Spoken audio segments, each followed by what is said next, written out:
American League Championship Series here at the Rogers Center, a venue formerly known as Sky Dome. It's the ALCS. It's the Kansas City Royals up 2-0 over the Toronto Blue Jays. Now welcome inside the broadcast booth, everybody. I'm Joe Buck. Tom Verducci and Harold Reynolds are coming right up. Well, the first 2 games for Kansas City, proving once again that they just don't stop. Game 1, they got the good start, turned it over to their bullpen. They get the 5-0 win. In Game 2, they were being shut down and shut out by David Price, and then they got after him in the 7th inning. They hung on with that great bullpen. The problem for the Toronto Blue Jays, my friend, down 2-0, is that for the team that led the world in scoring runs, they're not scoring any runs against this Kansas City Royals team. It's time for them to get home here and start pounding the ball out of the park. Absolutely. Listen, all you need to know about the Blue Jays, the way they play, can be found in one swing, and that was Jose Bautista's swing in Game 5 of the ALDS. This is power, this is swagger. But if I told you they had not hit a home run since this swing, you would have said, no flipping way. But in fact, that's what has happened. Now listen, some basketball teams, they live on the three-point shot. Some NFL teams live on the vertical passing game.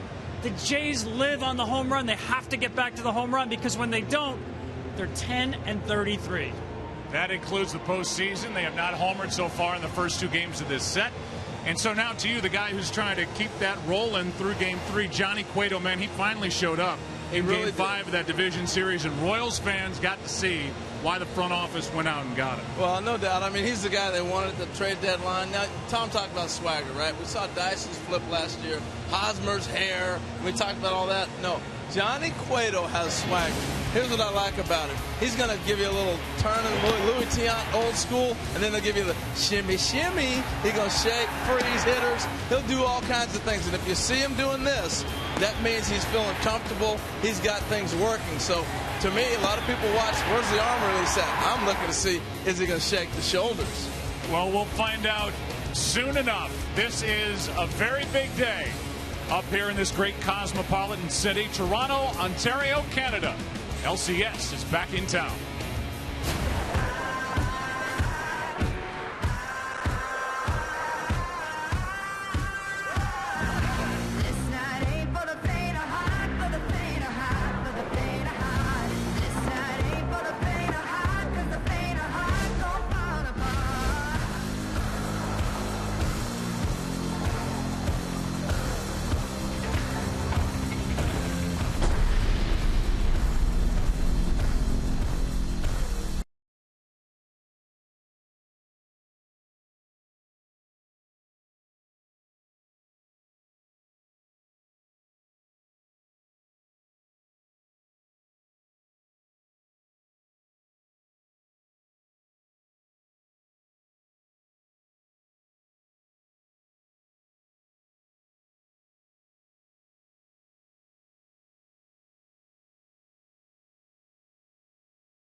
Here in Toronto, inside it's 68. Feels warmer than that.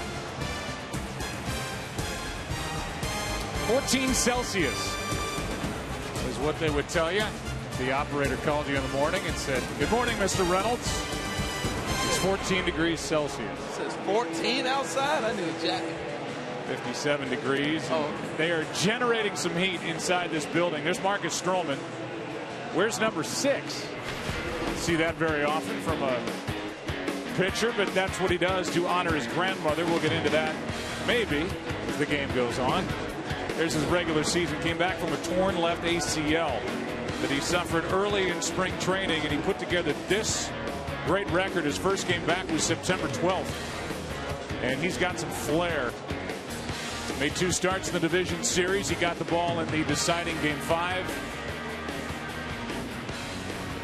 Did not factor into the decision, but was good enough to put the Jays in a spot to move on past the Rangers. And who will he deal with from the Kansas City Royals? First up will be Alcides Escobar.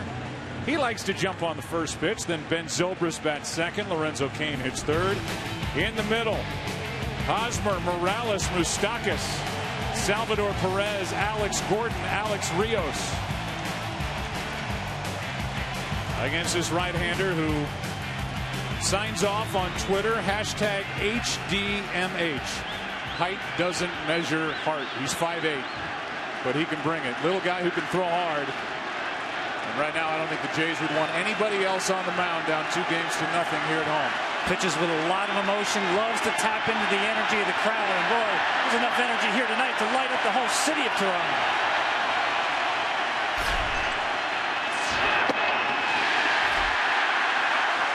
Well, no shocker, Escobar swung at the first pitch. This guy just does it. And he's had a lot of success, and here's one into right that is going to be down and past Bautista. It will trickle. Escobar will dig for third and up 2-0. Here come the Royals with a leadoff stand-up triple. And it's another leadoff hit against the Toronto Blue Jays, and again it belongs to Escobar. That is 4 straight games the leadoff man has now got a hit in, and that is 5 of the last 7 postseason games they've played. The leadoff man got a hit. Good effort by Bautista, but Escobar runs too well. This ball's going to kick away from him. Lucky he got a glove on it. It's going to be a triple either way you look at it, though. It's much more bouncier turf than used to be in this place. He had trouble finding it, even if he found it right away. Now Zobrist with a runner at third. Ground ball to second. In is a run. 1-0 Kansas City here in game 3. And Zobrist about as good at handling the bat in a situation like that as anybody you'll find as the Royals strike first here tonight. It's not the script that you want if you're Toronto. Definitely the script if you're the Royals. Put the ball in play. Drive in the run. Trade an out for a run any day, particularly in the postseason. So Strowman gives up the leadoff triple. Although with the break that Bautista had in right, kind of played it into a triple. And then the RBI ground out as Lorenzo Cain stands in. He's got an 11-game postseason hitting streak alive. He's in the hole here, 0-2. But Joe, you know, some people might say, why were they playing back so early? You know, they got a feeling they're going to score some runs against Cueto. You can't bring the infield in and break that inning open, wide open on you.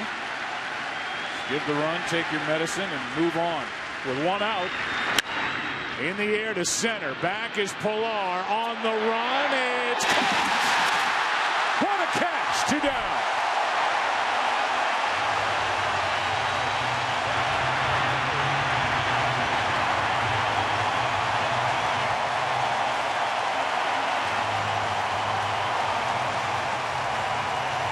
He is a highlight reel in himself.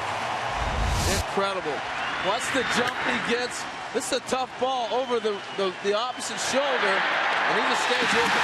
He knows he's going to hit the wall. He understands where he's at on the field, but it's becoming routine, Tom. He's been doing it all year. Keep this in mind. Marcus Strowman has him play more shallow when he's on the mound than the other starting pitchers. Now Hosmer grounds to Goins.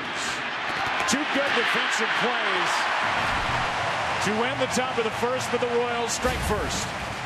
And it's Escobar starting it with a triple, scoring on the ground out. What a catch by Pilar after a half in game 3, 1-zip, Kansas City.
Thought about it every night. No shots. Revere, Donaldson, Bautista at the top. Encarnacion, Colabello, and Tulowitzki in the middle. Martin, Pilar, and Goins.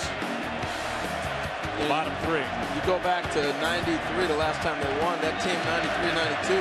Cito Gaston did basically the same thing. Here's my lineup. I dare you to beat us. Only change was Navarro catching game 1. Here's Ben Revere against Johnny Cueto.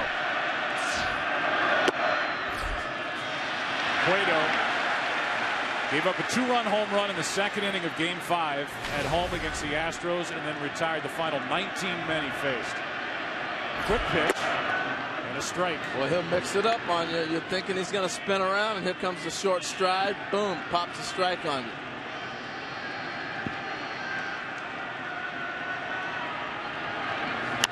Off the hand, strike 2 on Ben Revere, who's hitless in this series. What that does to a hitter when you have the pitcher mixing your timing up like that. You usually try to hit when he goes back, your hands go back, you get some rhythm. When he messes you up like that, that's how you get great runs like those numbers he's had right there. You know, it's particularly a problem for the first 3 hitters. Revere, especially Donaldson and Bautista coming up behind them with the leg kick.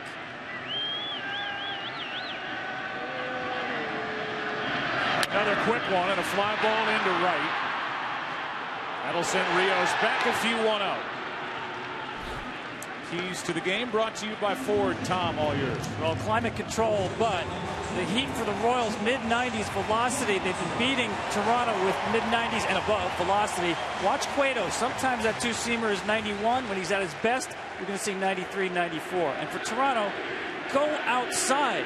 The plan for Kansas City was to pitch them away until Toronto adjusted. so far the Jays have not adjusted to all the pitches away. Donaldson up there trying to pump one out of here. Strike one. For coverage of this game in Spanish, please tune to Fox Deportes. So look at the numbers in this series. 2 for 8.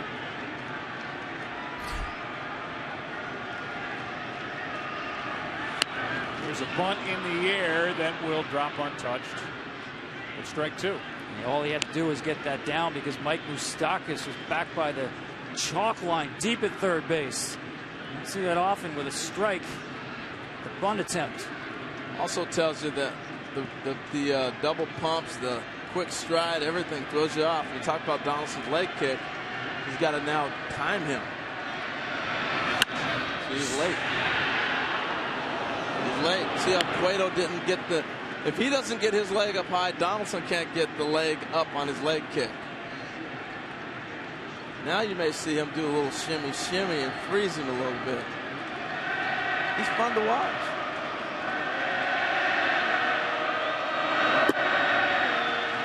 So it's more than just for flair. It upsets hitters' timing, and also you'll see he'll throw all of his pitches out of both the quick delivery and the shimmy shake.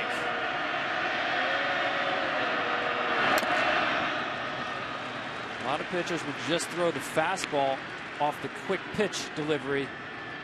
Not Cueto.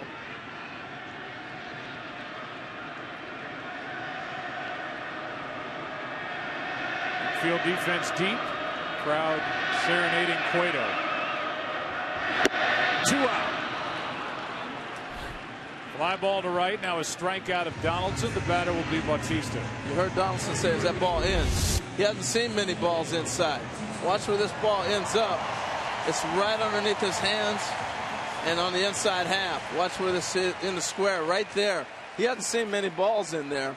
And that's a little bit of I can get in there late in the count instead of early. Especially cutter in, very rare. Bautista takes a ball. Jose, a 2-time home run champ, 6-time All-Star, celebrating his 35th birthday here today.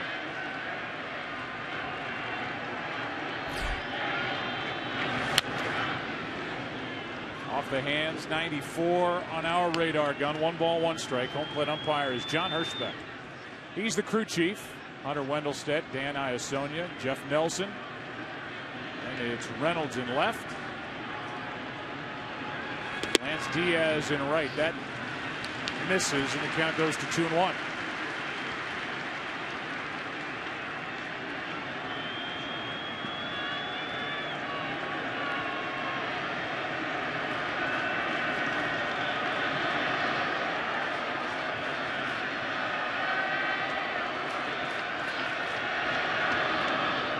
He hit 40 during the regular season. And he's up on the count here, 3-1, and he is not opposed to taking a walk. This was a Blue Jays lineup that led the big leagues, issued 570 walks on the year.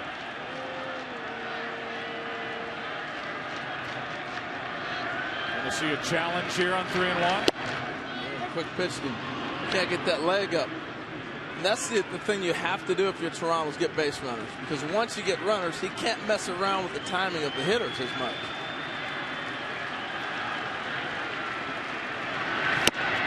A 2-out walk.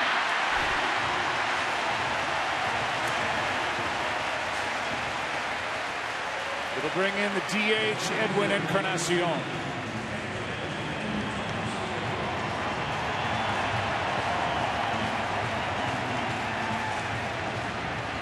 Top of the order is lethal in this Blue Jays lineup, was during the regular season. Top 4 in this lineup so far, doing nothing. Encarnacion trying to change that. He's feeling better with his swollen middle finger left hand today, and he takes strike 1.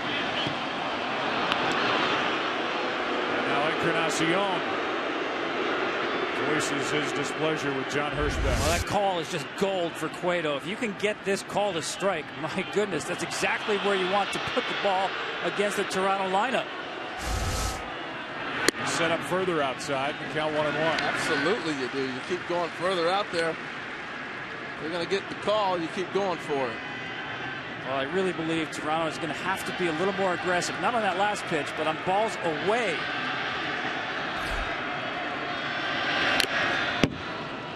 You know, you can't, right? Kansas City's plan was away, away, away, show a little bit inside, but the way to invite them in is to be a little more aggressive on the ball away. Then Kansas City pitchers will adjust. They'll stick with this plan until Toronto changes. Encarnacion has 1 home run in this postseason. Count stays 1-2. I hear what you're saying, Tom, but if he continues to stay off the plate, you got to hope the umpire calls it. Late in the count, yeah, you got to go out there and get it. Early, when you're sitting in your count, you continue to sit on your pitch. But I think the rhythm of Cueto is really going to be a challenge. And if they can continue to keep him in the stretch, they get a chance to get him in a good rhythm to hit him. I think he's going to drop the ball, Joe. 1-2. You know, one thing you might have noticed, Sal Perez is giving multiple signs with nobody on base, even with a runner on first base, and setting up late. That's a departure from the way he called games during the season, but that's in recognition to the reputation Toronto has for stealing signs, picking off pitches and location. Extra security postseason.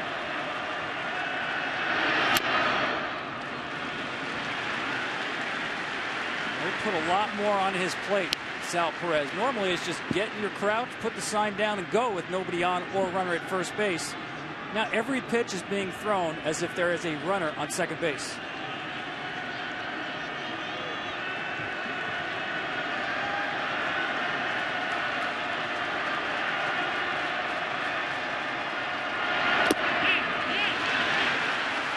Two balls, 2 strikes.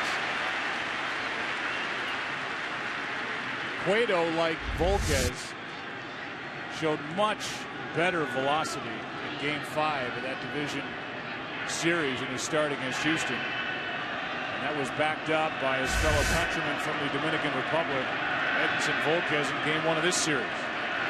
The 2-2 got him swinging. And the inning is over. 2 strikeouts in the inning, a walk, a man left, and a run on the board. A wild first inning here in Game 3 of this American League Championship Series. Into the second with Kansas City up 1-0.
by Fitbit Charge HR, the #1 fitness tracker now with heart rate.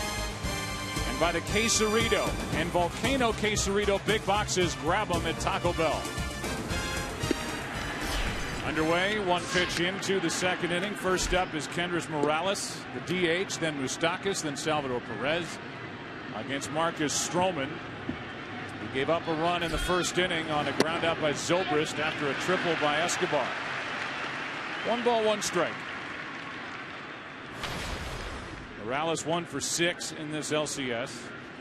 6 for 25 so far this postseason. That misses, ball 2. And if you ask who are the 100 RBI guys across the big leagues, even to the most ardent baseball fan, Morales might not make the list, but he's on there. He had a big year. He really did, and that's a big part. We witnessed that in the first 2 games in Kansas City, but the key to his RBIs, he's able to go gap to gap. Got some power, obviously, but picking up those guys that can go from first to home really was a big thing for him. He's been a great hitter for this club. But this team in RBIs, 2-2 is ripped down the line, foul. And as we get to know Marcus Strowman, we check in with Ken Rosenthal. Ken, give us more. Joe, Marcus Strowman doesn't just go by the motto, height doesn't measure heart. He actually has the initials engraved inside the hair on the back of his head. He was once listed at 5'9", but he asked the Blue Jays to change it to 5'8". Here's one up the middle, a base hit to start the inning. He has told the Blue Jays, like I said, to correct it, and he is also taking pride in overcoming the historic bias against short right-handed pitchers. He is a guy, Joe, who wants to be an inspiration to those who cannot help the way they were born, and to that I say, amen. I knew we were going. I was waiting for that. Getting personal. So he's listed at 5'8", and there you go. HDMH. Height doesn't measure heart. Think about little right-handers who threw hard. A name that pops into my mind is Tom Gordon. As the first pitch is a strike to Moustakas from Strowman. Well, I was playing catch with Rosenthal the other day, so I thought about little Kenny Rosenthal. Yeah. Gordon could actually post up Marcus. He's an inch taller at 5'9". Strowman gave up a leadoff triple in the first, a leadoff single here in the second, and now 0-2 on Moustakas. You can see how he's a handful, though. Marcus Strowman, his signature pitch, that 2-seam fastball, but one of the rare pitches with incredible ability to spin the baseball. 3 distinct breaking pitches: cutter, slider, curveball. And you saw they took the third baseman Moustakas and moved him, Donaldson, and moved him over to the hole, and a complete shift now with Moustakas at the plate. Earlier in the at-bat, the middle infielders were playing as deep as they would almost on a regular, if nobody was on first. They're not in double play depth because they can still turn 2 on a guy, but they're defending a big inning. No outs. They want to get things rolling, but look at how they shifted their defense here. 2 strikes. Taking the bunt away from Moustakas if he thought about it. This is off the end of the bat into center. Pilar back to grab it, 1-on, 1-out. You saw Donaldson immediately, as that ball was hit to center, sprint to third base. We were watching the other day the Dodger game, right, where Murphy ends up going to second and went to third on the ball when nobody covered. So there are certain responsibilities when you move guys in a shift that they have to be aware of. If he drops the ball, somebody's got to be at third base. Now 1-on, 1-out for Salvador Perez. Ball 1 down. Perez 1 hit in this LCS, but it was a home run in game 1.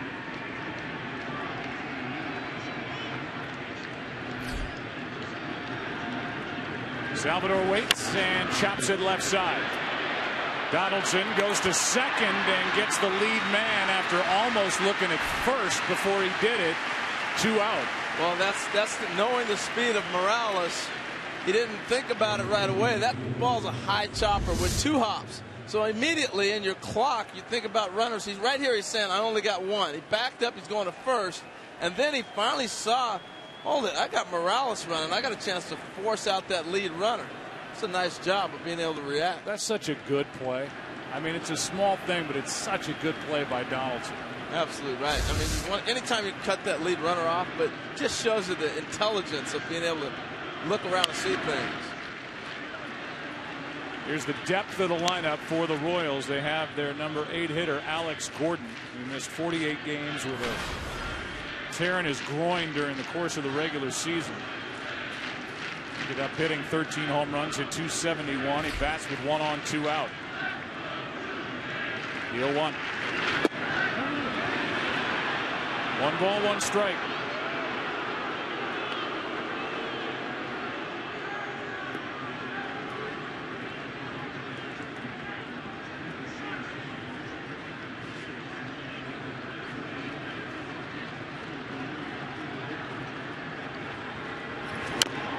Strike 2. Tom, he's starting to get that pitch you talked about in the opening in on those lefties. Yeah, Gordon's a guy you want to keep the ball more away from him. He'll try to hook that outside pitch. Only 9 opposite field hits all year long. We'll see Martin giving signs here the traditional way. He has been giving 1 sign, setting up early. Guess they're not worried about any espionage.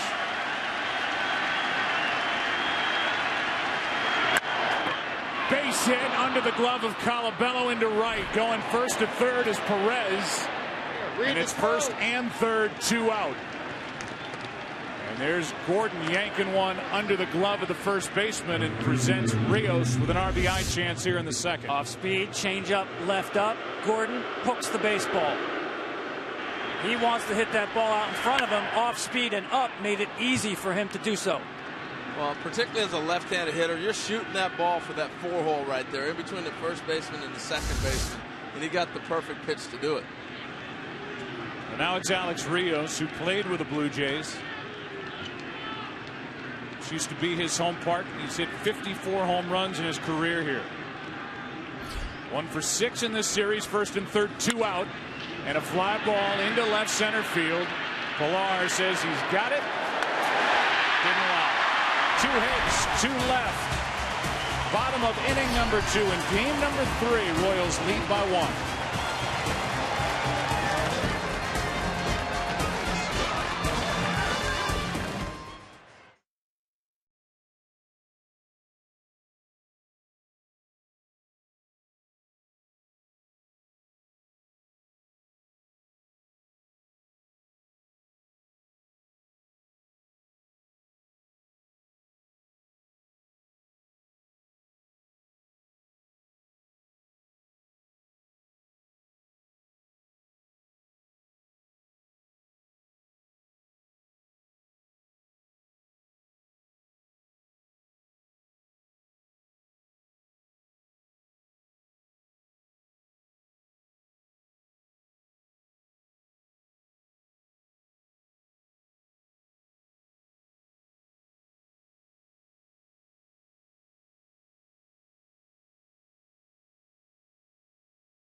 Salvador Perez in the first.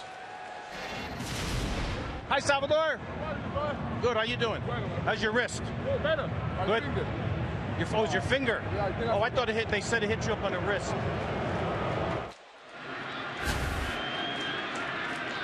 John Hirschbeck's one of the good guys in the game, man. He goes way back, umpiring a lot of years, but always was a guy that talked to you all the time. If you missed a pitch, he'd tell you about it. You like that communication. Calabello takes one inside. Chris hitting .375 this postseason. 7 years of independent league baseball. The Twins, now the Blue Jays. Zobrist to his right. What a good play. 1 out.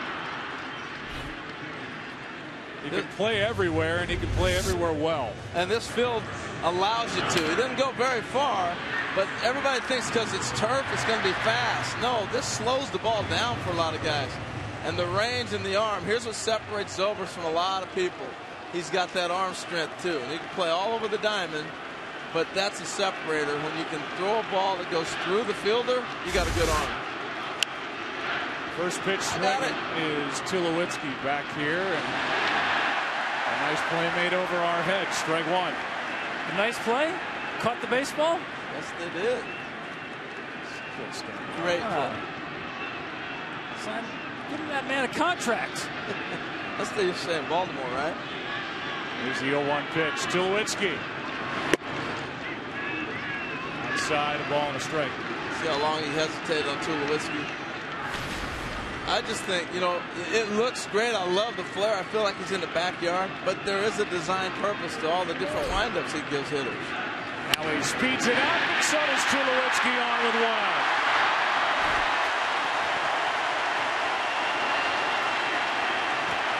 How about that long at bat to end the first inning with Encarnacion? Well, you saw what Johnny Cueto does. These balls are all traveling in the same tunnel, and then they divert. None in the middle of the zone. And especially the changeup. That was the one you saw that dropped on the bottom of the strike zone. His changeup doesn't have a lot of side-to-side run. It has tremendous drop. What a shot. Beautiful shot. Lack of rotation. We'll see that tomorrow with R.A. Dickey. The knuckleballer getting the ball for Toronto. Tying run at first, strike one to Russell Martin. I always think it's interesting when guys faced the pitcher before. I know Cueto's now in the American League. Tulowitzki's faced him before. Russell Martin has faced him before. Revere. I want to see what those guys do. Because to me, those are the guys who got to carry it a little bit. Oh, that caught the hand of Martin. And that was so crisp. Sounded like it hit his bat. That might have hit the knob, and that's what Cueto's saying. He's saying that's a foul ball. This ball runs back in, and I'm not convinced that it wasn't. Let's listen.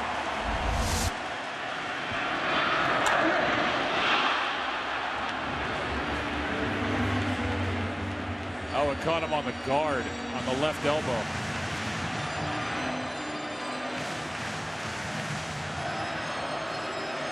That's what generated that noise, and it's 2 on with 1 out here in the second.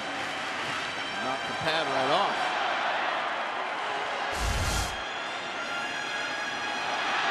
Didn't even phase Russell Martin. So now Pilar has already made a tremendous catch in center to rob Lorenzo Cain in the first inning. 2 on, 1 out.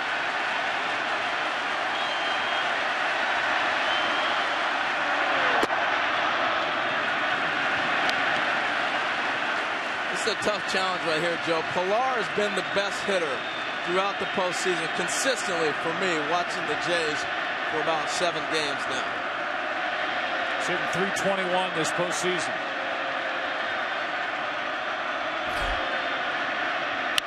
Left side, Escobar to his right, out, over to first, safe. The inning continues.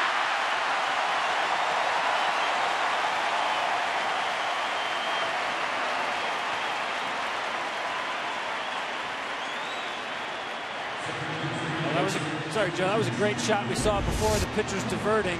This was on the slider, which looked like the fastball coming in. It's a heck of a turn by Zobrist. I didn't think it was going to be this close. See him use the bag to protect himself. Always with the overhand motion, Ben Zobrist.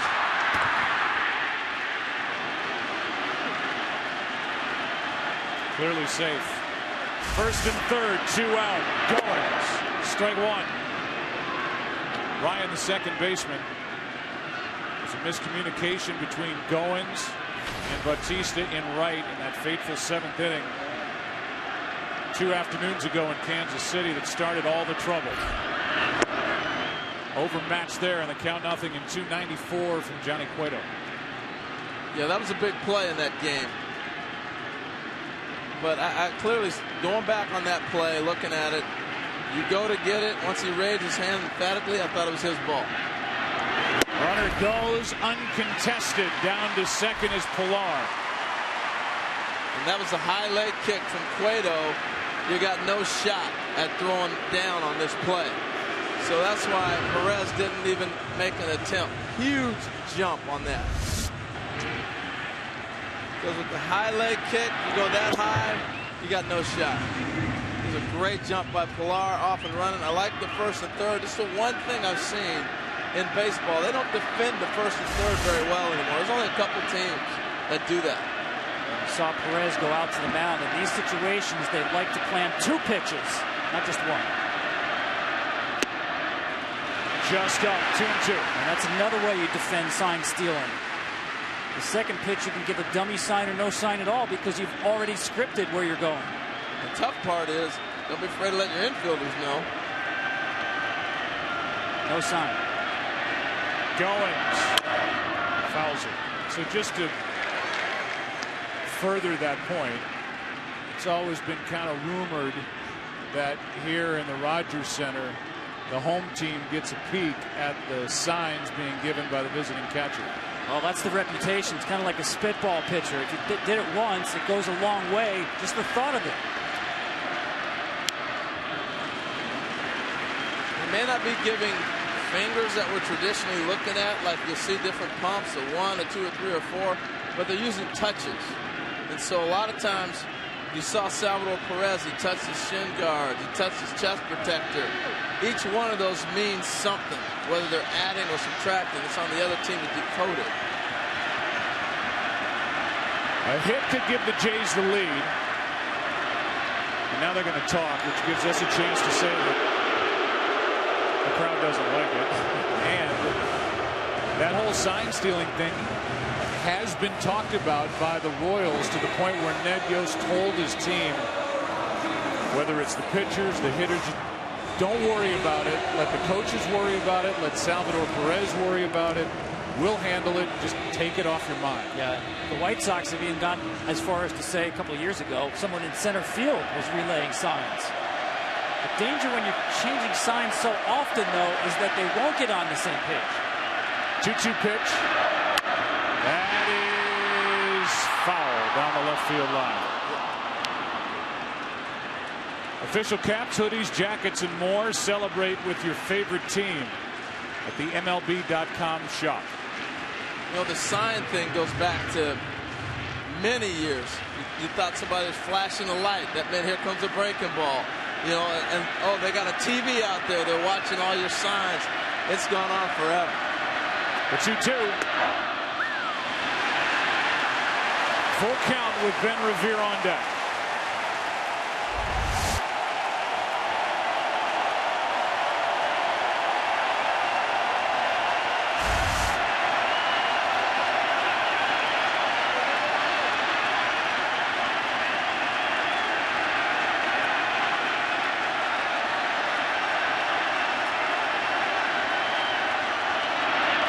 That's a base hit.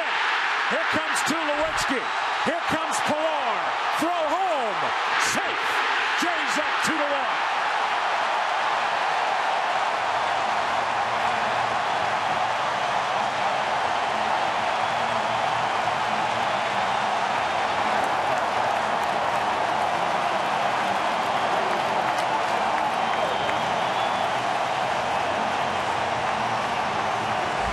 Great at bat by Goins They played around with him a little bit too long. Here's a cutter that stays out. He does a nice job of staying with that pitch and not pulling it.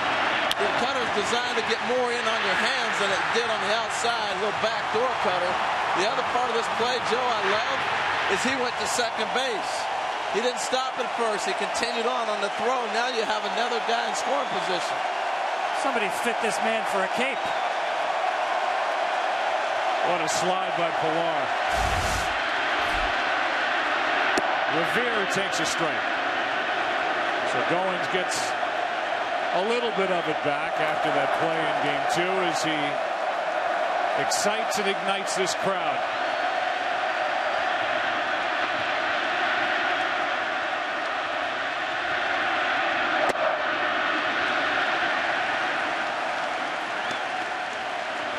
Revere looking for his first hit. He's 0 for 10.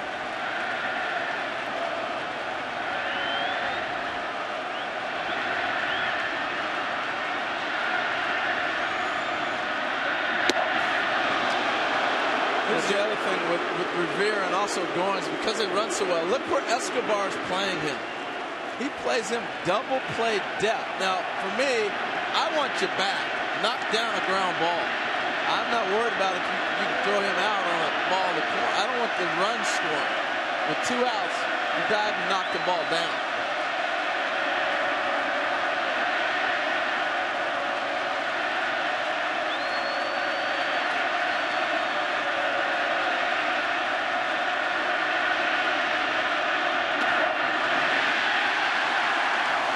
Joe, we talk a lot of times with runners on base, the pitcher's attention will be divided. In this case, it seems like they're going through so much to get on the same page, giving signs that they are not in rhythm.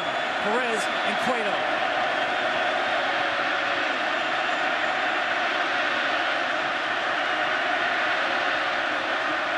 And Tom, I'll take it another step further, too. We were talking about them having their own signs between the two of them. That ball that Goins hits by Escobar, he doesn't know what's coming, so he can't make the adjustment and anticipate the ball being hit his direction.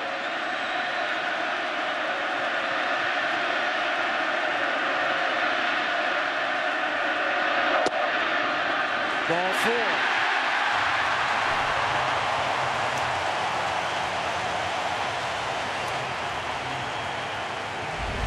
There's another backdoor slider. Cueto thought he had it.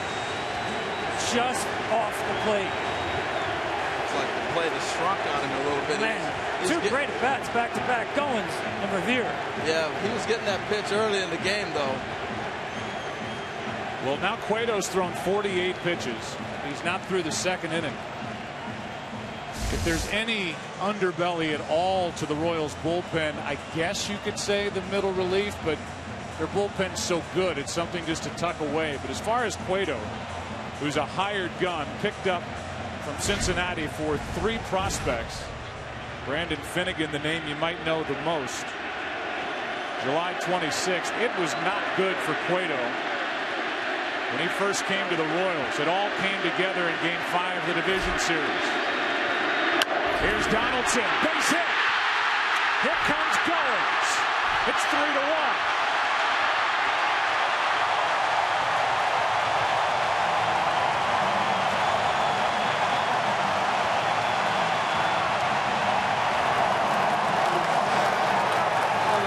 Here, Joe, remember Donaldson's first time out there, Cueto gave him all kinds of different looks, quick pitches, everything else. This time out of the stretch, what's Donaldson do? Times him perfectly. Base hit, drives in a run. Well, remember game 1, Dave Island went to the mound to get Edison Volquez back to the fastball. Cueto with a lot of cutters and sliders. Island goes out to the mound.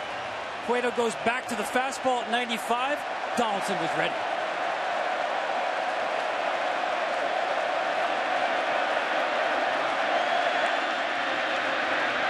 Now Bautista. Fly ball into right. Rios is there. But the Blue Jays in this 2nd inning scoring runs Kansas City style. Forget the long ball. They're getting them on. They're getting them over. They're getting them in. Good slide by Pilar, who's already made a great defensive play. There's life in Toronto, down 2 games to nothing. They lead it 3-1.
Tripled and scored his first time up, just took a strike.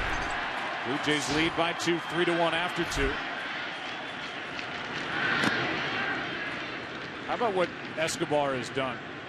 He's led off games with a single, game 2, a double in game 1, and a triple here in game 3. And in case you're wondering, the Royals, when Escobar scores the first run, here's one into the hole. Tulowitzki circles it, gets it, one away. Kansas City this postseason 4-0. Last year during the postseason 7-0. Wow. You know, I was looking at that graphic there too. Did anybody else play in Kansas City but George Brett? He's on every record possible. My goodness, George. Well, they had some great players, as you know. You played against those guys. Willie Wilson, Amos Otis, Frank White. It was a fun team to watch. Yeah, some great players. Hal McRae. First pitch is strike to Zobrist. Grounded out for an RBI his first time. Now in the hole 0-2. I hate getting into that game because somebody's sitting at home going, what about me, man? Al Raboski is saying that to himself right now back in St. Louis. What about me? There you go. The 0-2. Well hit into right center field. Back is Pilar. This ball is short hopping the wall, and Zobrist has a one-out double. He hits the ball good in this park. And as a left-handed hitter, you got such a dark area the ball comes out of. It's a great batter's eye. I know he's a switch hitter, but he hit a home run in the afternoon game here when he first got to the Royals. I was like, wow, he jumped that ball. See, that was the pitch before, the cutter in. Now the pitcher's going to travel the same tunnel, but he wants to run it the other direction. Problem? That's too much over the plate. He wants that pitch to start out as a ball and then hit the corner on the inside for a strike. Too much to the plate. That's his perfect sequencing, just the execution lacking. Now it's Lorenzo Cain, tying run at the plate. Runner at second, 1 out. Cain takes a strike. Yeah, I think Strowman's very difficult on lefties, but right-handers he seems to give you more to hit because of the fact that Tom talked about his best pitch is a ball that starts at a left-hander and tails away. That tails into a right-hander. He doesn't have that knockdown, that one that's going to freeze you as a right-handed hitter pitch yet. Only 24 years old. His 0-1. Grounded up the middle. Diving stop Tulowitzki and keeps it on the infield to save a run. And that old worn-out glove was equal to the task. It's an infield hit, and that's now 12 straight postseason games for Cain with at least a base hit. Remember I talked about earlier where Escobar was playing, not deep with 2 outs. This is 1 out. Look where Tulo's at. He's on the back grass. He knows he's not going to throw out Lorenzo Cain on a ground ball like that, but you now have a double play in order and gives you a chance to get out of the inning. It's a heck of a play. Watch this glove flop around once the ball hits it. Unbelievable play. And if you had the turf from back in the Kansas City Royals days, that would have been a base hit much slower here. First and third now. The batter is Hosmer. Takes a ball outside. This is Kansas City. Whether it's here early or late, they just keep coming at you wave after wave. And after giving up 3, they have first and third, 1 out. The 1-0. 2-0. You know what was refreshing talking to Ned Yost today is he doesn't put on signs. He lets these guys play baseball. The other day, Hosmer ran on his own. He put a hit and run on with Lorenzo Cain. He won't hit and run here. But that's the type of stuff that guys used to do back in the day where the manager expected you to play without signs. Play the game. Right side. Colabello to second for the out. And safe at first. Hosmer just did beat the relay, and a run scores to make it 3-2. And Colabello didn't get the ball to second immediately. He looked home first. If he gets that ball to Tulo, I was going to be surprised they had a play. Watch this. He looks third and home. Then he flips it. If he gets it immediately to second, they're going to have a closer play, maybe even a double play. I just flashed back with that headfirst slide to the World Series last year. Our first replay overturned. A great play by Joe Panik at second base, where Hosmer called out because he slid in head first. It's not the fastest way to get there, but that's instinct taking over. He didn't learn. That StatCast was everywhere. He slowed down like 5 miles an hour. There's Morales, 1 on, 2 out, a run in, a 3-2 game. Ball 1. Well, I'm with you, Harold. If Colabella comes up ready to fire to second base, he gave a little glance toward home. I mean, they were within half a step or half an arm's length of a double play as it was. And I think the deception is this turf. That's a base hit into center off the bat of Morales. He's 2 for 2. And it's 2 on with 2 out. And the inning continues with Moustakas coming up. Because the players that are having a tough time with their timing are the Blue Jays. We saw Donaldson. All of a sudden, I'm going to go to second base. Colabella, you would think they've played enough games on here. He's thinking, I don't have a play at home. Let me go ahead and get this to second. Here's the look. He's going to look home and then come back. He takes 3 steps. Well, that gives that runner 3 more steps. Here's his look. He thought about it, but you got no play at home. Now runners at first and second, 2 out from Moustakas.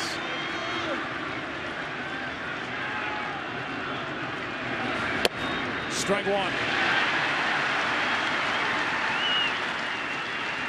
Moustakas 2 big RBI hits late. 1 in the 7th, 1 in the 8th. And that 6-3 Kansas City winning game 2.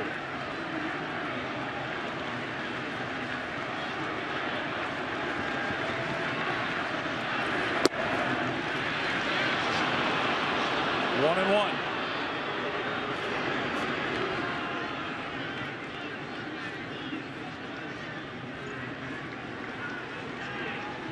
Lead runner is Hosmer. Morales behind him at first. And ball 1 strike. on Moustakas.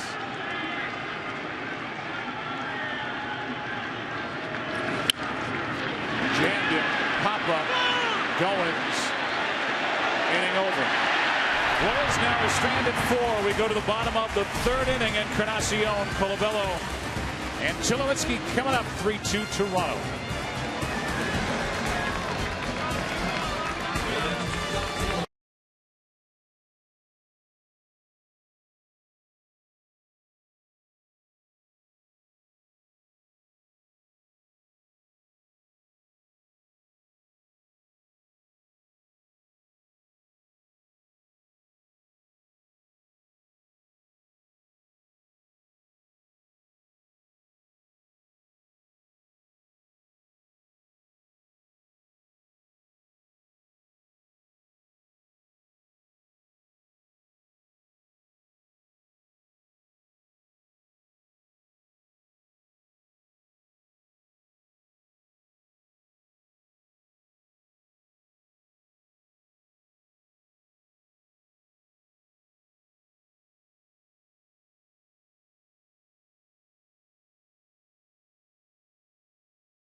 The winning pitcher for the Blue Jays in Game 6 of the 1993 World Series. That's the infamous Joe Carter home run game. So he's the forgotten man then. Can I give you a clue? This pitcher. Yeah. He's in the building. Wow. Narrows it down about 50,000. First pitch, a ball to Encarnacion, and now a strike. I narrowed down even further for you. I spoke with him before the game. That's 49,000. Encarnacion struck out his first time. Quick delivery by Cueto, strike 2. You know, Joe, we were talking about Cueto's pitch count getting up there. I think the one thing with him in a game like this, throw it out the window. 53 pitches. I think it's a 6-inning game for him anyway. That's going to find a hole through a shifted defense, and Encarnacion is on to start the 3rd.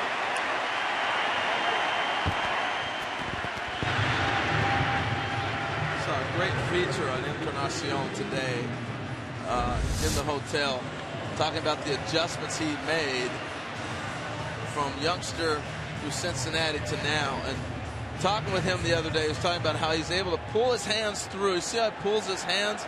By lowering his hands, it's allowed him to catch up to any pitch in the zone and putting him in a position where he can be strong through it. And that's how that ball gets through. He didn't hit it real hard. but he's really strong. Colabello takes the ball.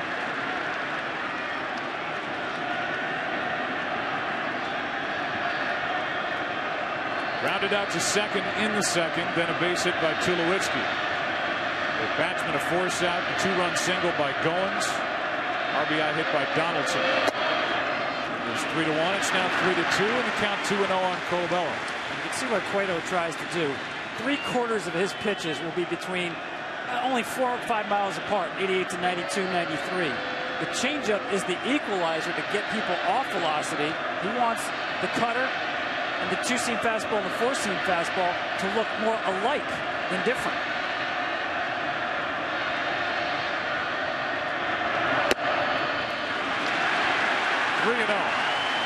His pinpoint control, he's not getting the same zone he got in the first inning. And he hasn't made that adjustment yet that John Hirschbeck's not going to give him that ball in the corner. Remember, we saw some balls that were questionable. Now he's not getting it. So it's forcing him to have to be in the zone more. A 4-pitch walk, 2 on, nobody out.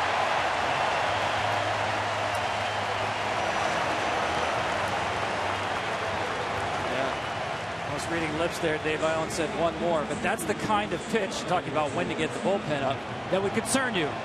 Had to throw a strike and wasn't close. Tomorrow it's another great day of postseason baseball, highlighted by Game 4 of the ALCS. Between these two teams, coverage begins at 3 Eastern, right here on FS1. Mets and Cubs shift to Wrigley tomorrow night at 8 Eastern. TBS, with the Mets up 2-0. Similar situation, identical with the Blue Jays here, down 2-0 coming home. Chance to add to their lead here, Tulowitzki.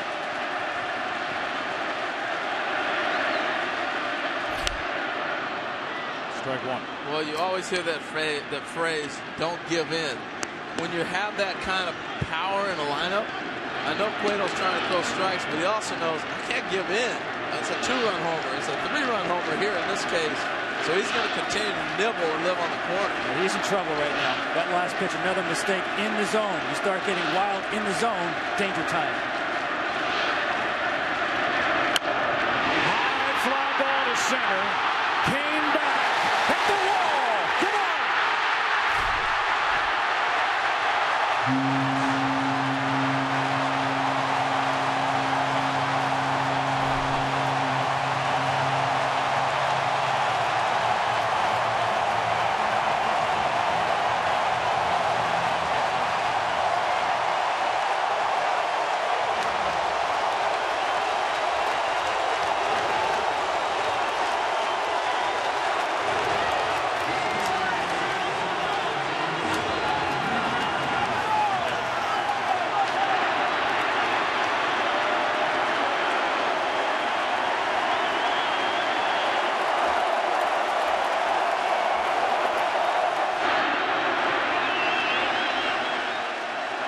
That's a big bat.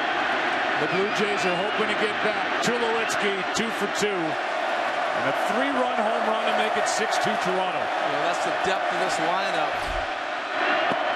Most pitchers, when you get down that low in the lineup, you're looking for outs and opportunities. Not with these guys. We talked about it earlier. Tulo's a 3 or a 4 hitter hitting down in the 6th spot, followed by Russell Martin. You're in trouble. 2-1 on Martin. The command is just not there for Johnny Cueto. The pitch Encarnacion hit up over the strike zone. The 3-0 pitch to Colabello way out of the strike zone. That pitch to Tulowitzki up in the strike zone. That's outside ball 3. Now the bullpen will get up. Dave Island, Ned Yost thinking one more. Letting the veteran pitcher try to find it. It's Chris Medlin.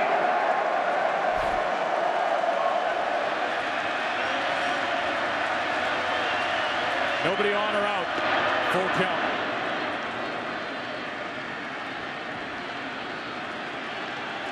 There's a huge advantage to having seen a guy before. Troy Tulowitzki, I've seen him a lot in the National League, had a home run off him before. The guy that played Russell Martin has won against Cueto in the postseason. 3-2 pitch. Walk number 4. And we take you back to the home run. Well, here it is. Pitch is going to stay up in the zone. Tulowitzki loves the ball up there. Nothing good comes of missing up for Johnny Cueto. Wow, what a swing. And now you feel like with Toronto, now they've reached equilibrium. 82 at-bats between home runs, between the Bautista bat flip and the Tulo 3-run bomb. Well, the thing that's tough about them is they, too, do not swing and miss very much. So you get that combination of power and putting the ball in play. You give a pitcher, when he's struggling like Cueto tonight, nowhere to go.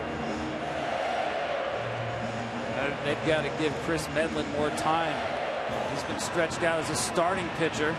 Has relieved in his career, not recently.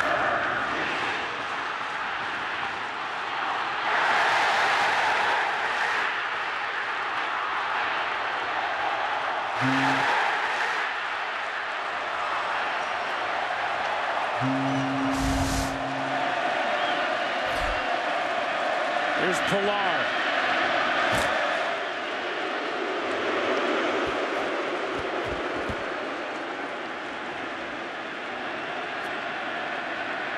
Bounced into a force out, stole a base in the second, scored a run, takes a strike. You know, it's just great execution on the Blue Jays' part. They've had a nice approach, never panicked, didn't get away from themselves, and they've had good swings.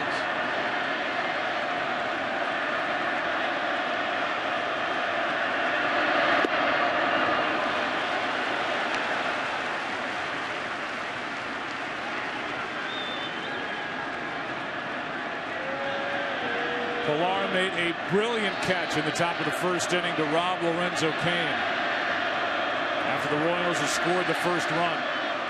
Now he's on with a shot into left center field. Russell Martin on the run to third, to the plate. 7-2.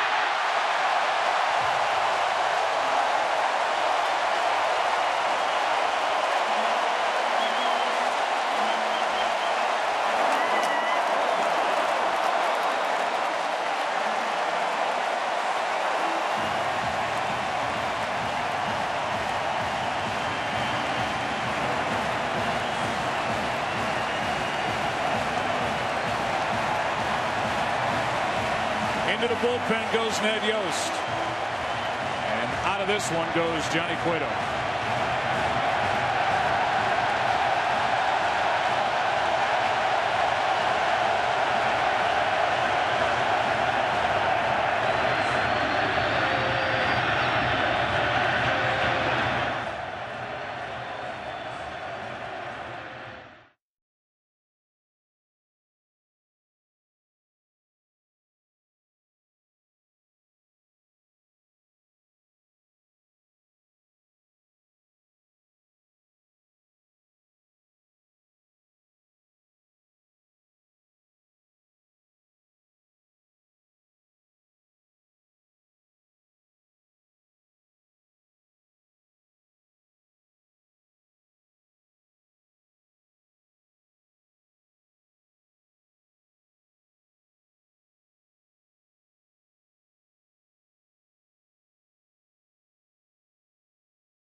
Hasn't pitched since October 1st.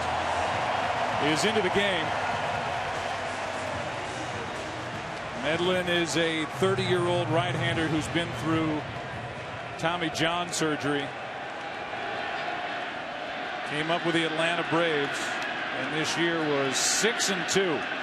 15 games, 8 starts. He was on the list as a potential Game 4 starter. That nod has gone to Chris Young. He'll get the ball tomorrow, day game. Real good two-seamer and curveball. But Joe, it took him so long to warm up.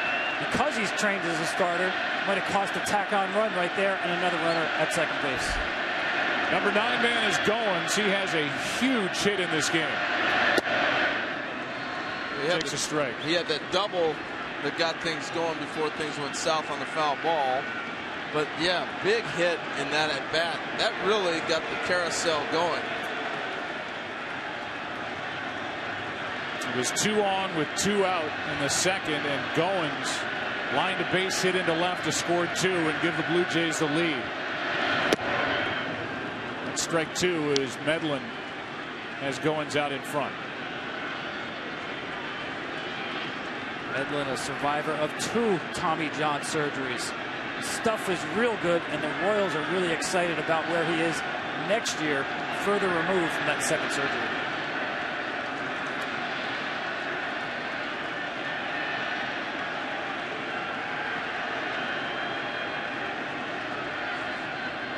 Here's a 0-2. The shelf life of a guy with 2 Tommy John surgeries. Wow, that's tough. It's pretty rare. Chris Capuano did it. Ryan Wilson did it.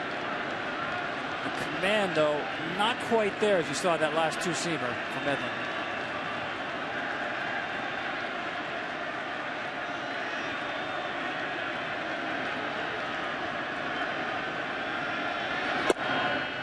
Outside 2-2.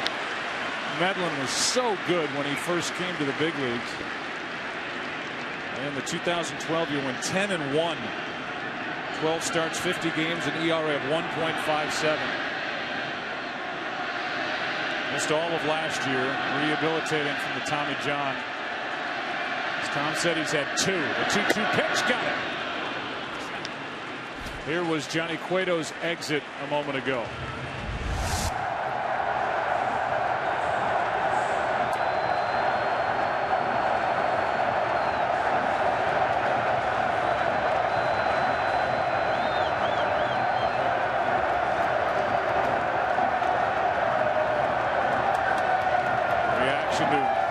Serenading him, which they've been doing since the start of this game.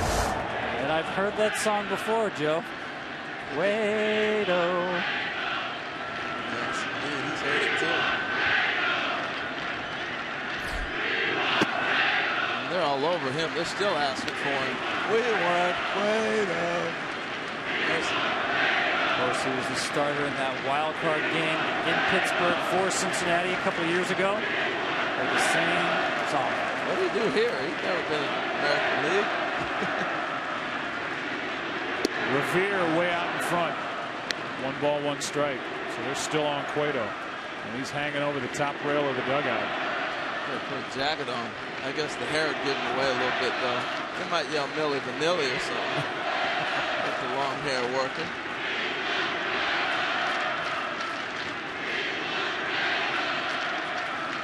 Runner at second, 1 out, 1-1 pitch. Revere chops it to third. That's a fair ball. 2 out. Oh, remember this? In Pittsburgh, there's that song. Look what happens. Whoops. Drops the ball. And then the next pitch. You might recognize the guy who hit it. Russell Martin takes him deep.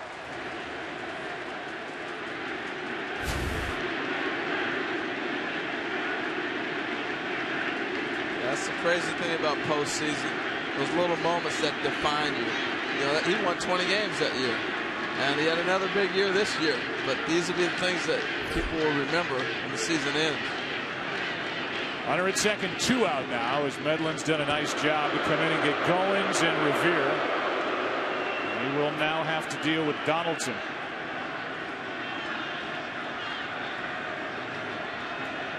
This lineup is clicking now.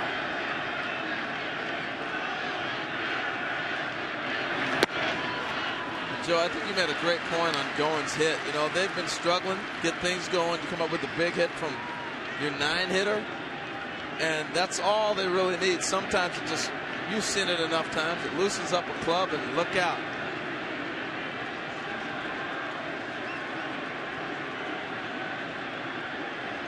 See what the bottom of the order is done for Toronto here in Game 3. That is out of the zone for ball 2. 2-0 on Donaldson, who had an RBI hit for that third run in the second. And here in this third inning, a 3-run shot's the big blow by Tulowitzki. As the Jays have sent now 8 men to the plate. Down 2 games to nothing.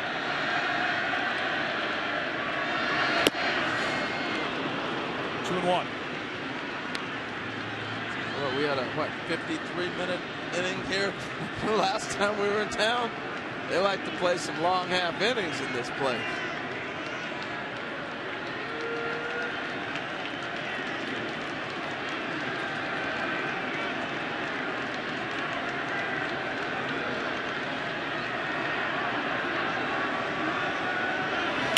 That's driven in the air to left. Forget it. Goodbye. 9-2.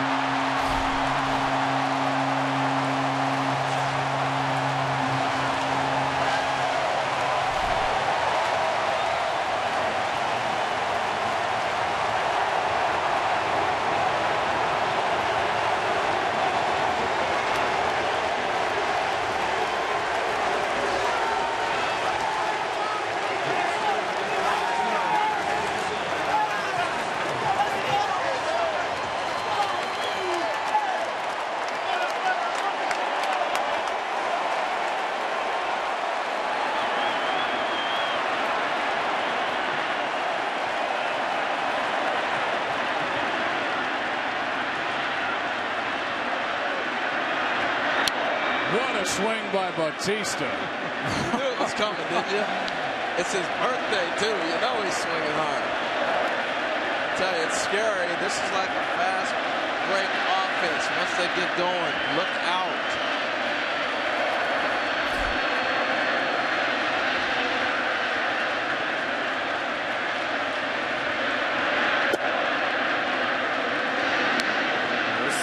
This offense is an avalanche. That's how it happens. Going 2 out, 2 strike, 2-run single in the second was the first snowflake. And my goodness, it just keeps coming.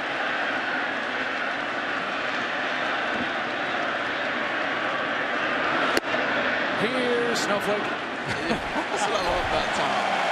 Right in the script up here. Tulo with a 3-run shot.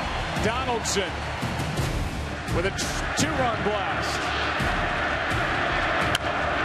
Here's Tulowitzki. The end of Johnny Cueto tonight. And then this laser.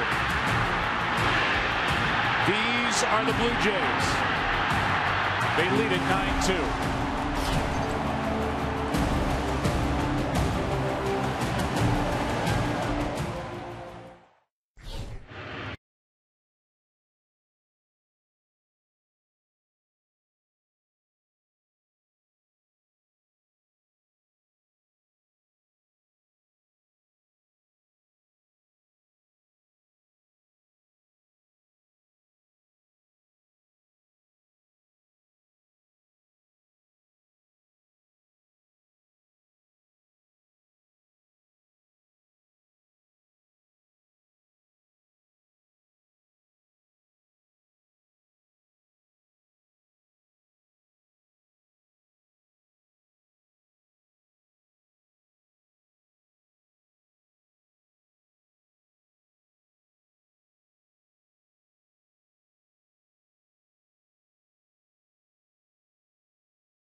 First pitch of the fourth inning. Missed inside from Marcus Strowman. We had a chance to visit with John Gibbons, the manager of the Toronto Blue Jays, as Salvador Perez takes a strike. The count 1-1 strike. Perez, then Gordon and Rios.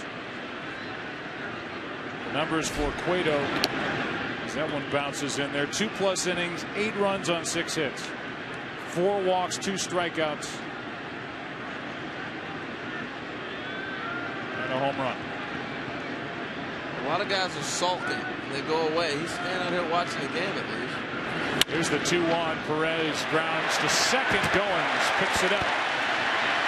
The first question to John Gibbons, well, it was more of a challenge, saying just try to hide that smile down in the dugout as we talk to you. Here he is. Well, you know, to this point, I mean, still real early in the game, but that's just what the doctor ordered. You know, that's kind of who we are. There's a lot of baseball left, but you know, that's a great sign for this ball club. And now we need Stroh to, to shut them down. You know, they came back, they bounced back with 1 run that last inning. We need to shut down inning right here, and then hopefully add on. Yeah, tell us what you're seeing from Marcus Strowman here so far tonight. Well, Joe's kind of a little bit in and out with his command. You know, he's making some good pitches, then he's losing the zone a little bit. His fineness. I like to see him, get that curveball when he gets ahead in and out of the zone a little bit more, maybe for some swing and miss, because we know what such a good contact hitting team they are, and just keep attacking. You know, he's a ground ball machine, and that's important to him. He can race some innings quickly. So. But he's the perfect guy to have out there right now. How's the mood down there? Well, a little bit of relief, I will tell you that. But like I said, it's a long way to go, but we needed that. All right. Thanks, John. Okay, good. As we talk to John Gibbons, Alex Gordon hit it right on the nose and then hit it right at Donaldson at third. So 2 out, nobody on, and Alex Rios took a strike.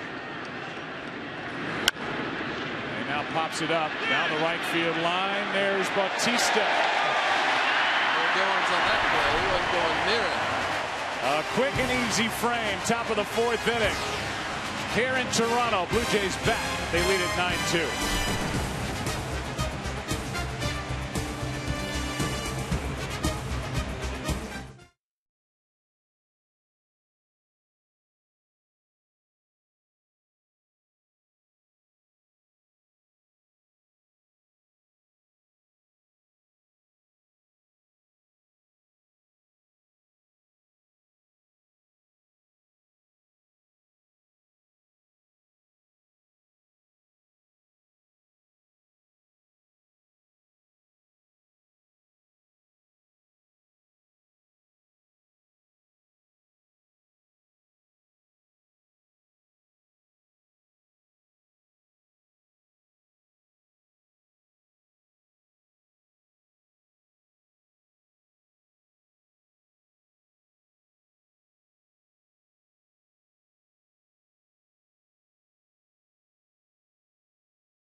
Again, tonight's trivia question, sponsored by Maytag. Who was the winning pitcher for the Blue Jays in Game 6 of the 1993 World Series? Dwayne Ward. He also had 2 saves in that series for Toronto, including that crazy Game 4, a 15-14 win, and Dwayne is number 2 on the all-time saves list in Blue Jay history to one of the great gentlemen to ever play the game, Tom Henke. As we go into the bottom of the 4th inning, a 9-2 game, Medlin back to the hill, and Encarnacion leads it off. He's 1 for 2. 1 ball, 1 strike. Dwayne Ward and Henke. That was a filthy combo right there, man. I was talking to Dwayne before the game. He had one season, Joe, where he had 138 appearances out of the bullpen. Wow. I mean, innings pitched. I'm sorry, 138. Yeah, I was going to say, scared me. 138, still 138 innings. My goodness. Oh, a manager would get fired today if you used any relief pitcher that much. Hey, so we don't lose sight of what we're watching here. That was an important pitch right there by Medlin to knock Encarnacion off the plate a little bit. That sets up the rest of this series. And what follows is another base hit in the same spot as he hit it the last time. He's 2 for 3. He beats the shift. And why do I say it's an important pitch? Because everything's been out, right? Look at him diving. He starts to dive, ball runs back up in. And you don't want to go that high, but you got to eventually take back the inside part of the plate if you're the Royals. The home runs that have been hit, everything on the inside half, they don't own it anymore. You got to try to get it back, and the only way you're going to do it is you got to knock guys off the plate. So Encarnacion on to start this 4th. Colabello reached on a walk in that 6-run 3rd. Well, Ned Yost had 2 choices for a Game 4 starter: Chris Medlin, Chris Young. Chris Young has had the better command down the stretch. And that's been the bugaboo for Chris Medlin, and that's why he's in relief tonight.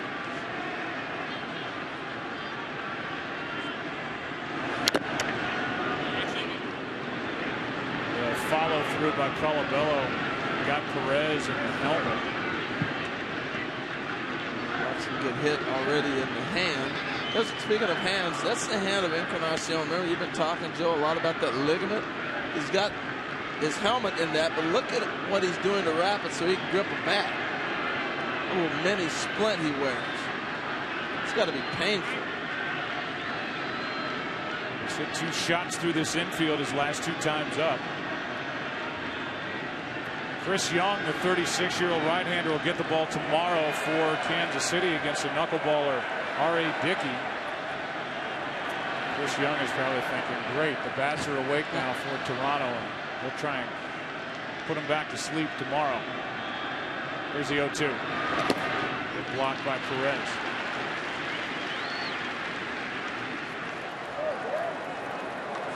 In that 3rd inning, Toronto, this is what they can do to you. 6 runs on 4 hits. With 2 home runs during that inning for the team that led the big leagues in that department during the regular season. One by Donaldson, the first one by Tulowitzki. Most clubs that you go through 9 hitters, you just don't see this kind of firepower. Here's a 1-2. 2-2. Well, we thought the tenor would be different in this ballpark. Ball jumps here, smaller dimensions, but also mistakes made over the plate, which Kansas City pitchers had not done in the first 2 games. This is more your traditional American League lineup that comes at you mashing. The 2-2. Full count. During one stretch when Medlin first came up with the Atlanta Braves as he was settling in, the Braves won 23 consecutive Chris Medlin starts. Yeah, they were talking about Greg Maddux, comparing him to him when this kid came up. He had that kind of movement and pinpoint control, and then the injuries hit. That's why Bobby Cox started him in the first wild card game in the National League.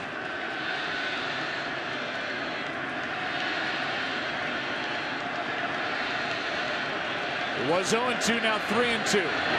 Colabello double play ball. Zobrist, Escobar in the middle. 2 out. With the bases empty, the batter will be Tulowitzki, who's 2 for 2. A single, a 3-run shot, 2 runs scored in Chevy Truck Month. Time to make a strong decision like choosing a 2015 Silverado today. Chevrolet is proud to be the official vehicle of Major League Baseball.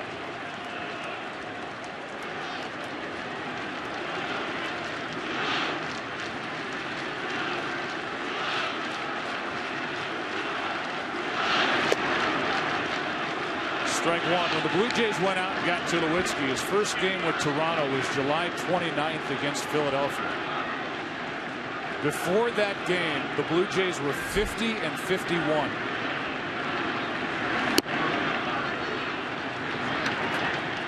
They went on to go 46 and 22, including the postseason after. The runs per game went up. Home runs per game went up. The team batting average went up. The team ERA went down. Not that it was all Tulowitzki. He certainly didn't hit the way he wanted to. Hit just .239, got injured. But it was part of 3 days of activity by Alex Anthopoulos, the general manager, with Revere coming aboard, and David Price. And this became the team to beat, certainly in the East, if not the AL. And the presence of Tulowitzki. Look, what happens to a club when you say, we're making big moves. You get David Price, pick up Revere and Tulo within 3 days' time. That changes everything for the team, not just the lineup, but the organization. It lifts them out to a point where we're making a run. We're going for it. They got great players, don't get me wrong, but it took everybody to another level.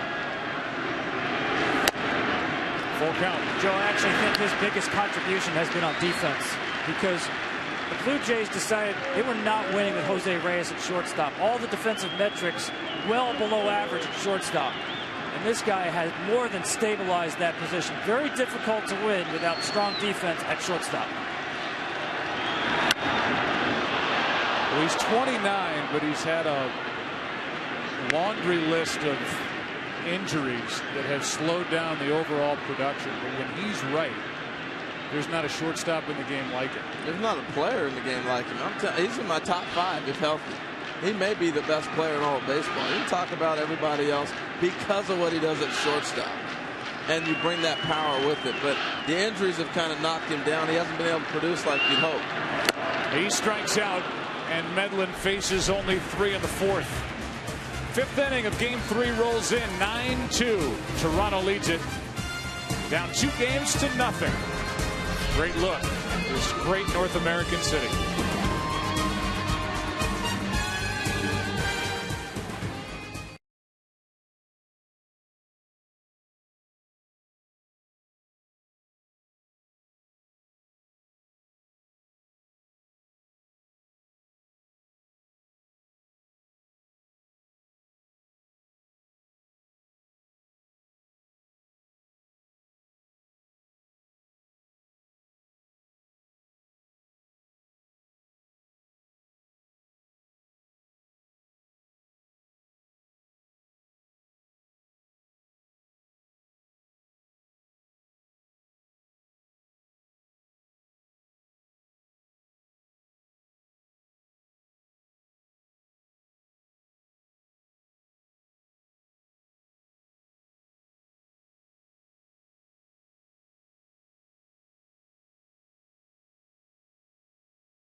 And to make it home by Cricket Wireless, something to smile about. And by the Ford Transit, built Ford tough.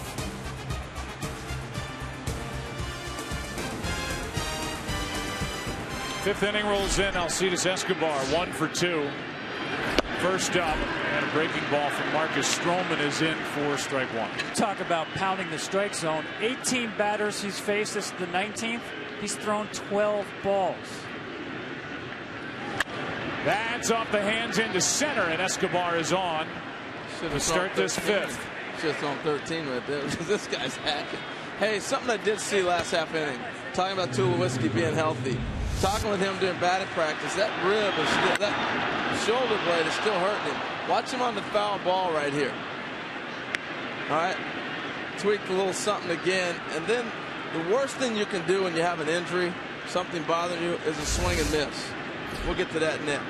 Here's Zobrist. Strike one. Now here's the swing and miss to end the half inning. Watch the reaction. Instant pain shooting through your body. I just think that he's playing with so much pain. It's the postseason. He's not coming out, but that has not come close to healing yet. Here's one into right off the bat of Zobrist. It is over the head of Batista. Digging for third is Escobar. Into second with a double is Zobrist. It's second and third, nobody out. Like he had that ball, huh? Did he have that for a second? Now you got to control it. It was hard to see because of the angle with him going back. I just thought it flat out got over his glove. Let's take a look. Yeah, you're right. Flat out got over the glove. Because Escobar held up too. This is one of those plays you can't take off and fly, but just missed it. So Escobar had to freeze. That's why he doesn't score. If he catches that ball, you don't get doubled off 7 runs down. They don't go away, do they, Joe? They just keep coming after you. Here's Lorenzo Cain, who's 1 for 2. And with one swing, the Royals can jump right back into this game. Strowman. Little fly ball into right. Batista there. 1 out. Tagging Escobar stays put. And a strike from Batista in right. It's a good hold. No way with Hosmer coming up and nobody out in the inning. With that out and right, you can send a guy down 7. Not even a thought with this guy throwing, coming in on the baseball. You said down 7. But I'll tell you what, Joe, they're getting good swings off Marcus Strowman. First pitch of the game, he got a swing and miss. He has not had one since then.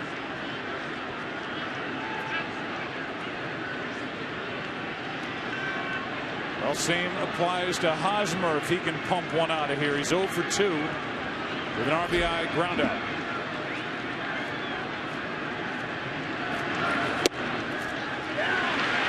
Strike one.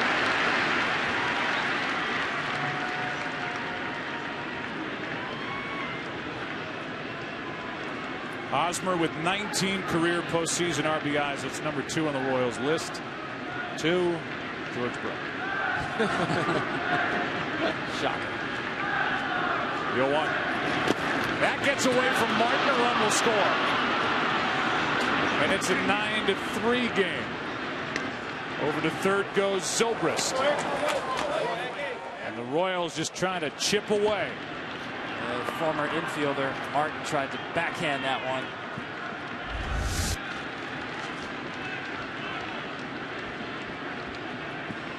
Wild pitch that scores Escobar.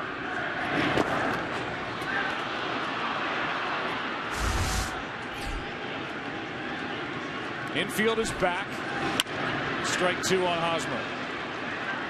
I think it's important. It's only the 5th for Hosmer with the infield back.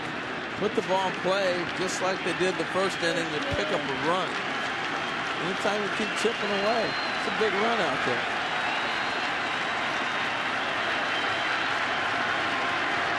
See if the Royals can get a run or two closer. Here's a 1-2 pitch.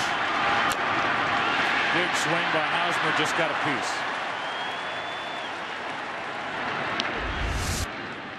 Said the backhand there. This ball is going to ride up, hit the heel of the glove. Obviously, preferred technique is get those fingers down, body in front. The ball's going to bounce opposite of the spin on that 2-seamer. Another 1-2 to Hosmer. Another foul ball, and it came up and caught him. In the mouth.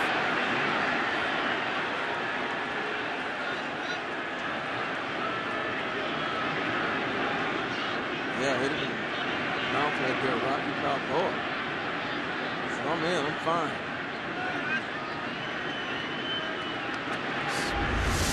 Spit blood right there. That's the curveball breaking in on him off the foot. Oh, looking at it.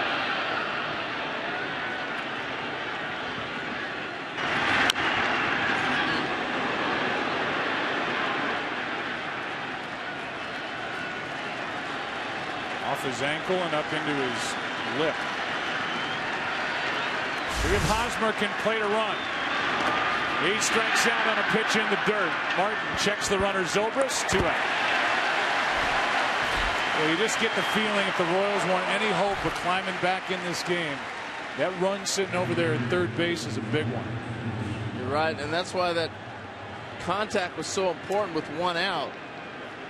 I know that ended up being a real tougher at bat than he had hoped after the ball hits you in the face, but you had the infield back. If he puts the ball in play, they're basically saying we're giving you a run at that point. And now it's Morales who's 2 for 2. See how deep Goins is, the second baseman, out in shallow right. Morales hit 22 home runs during the regular season. He's had good swings tonight against Strowman.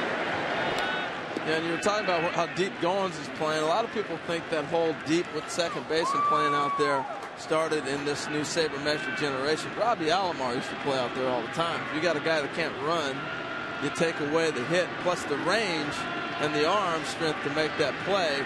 That's giving you an out. Good fastball from Strowman at 94 for strike 2.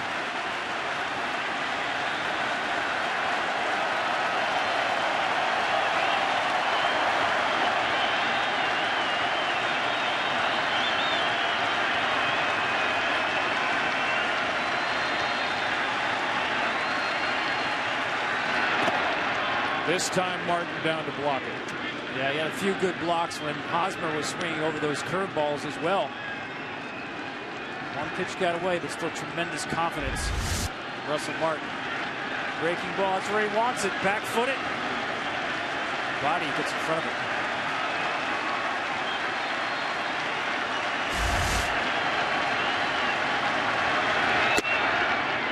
Zobrist coming way down the line on ball 2. 2-2.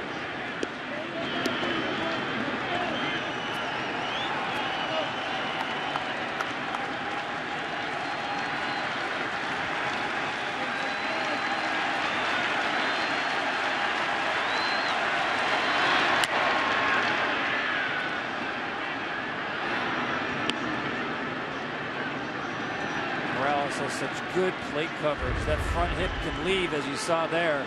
Still able to get wood on pitch away. The offense came through today because Strowman he's not sharp. That offense is giving him a chance to stay in this game right now. Trying to get through the 5th. Here comes a 2-2. A full count with Moustakas on deck.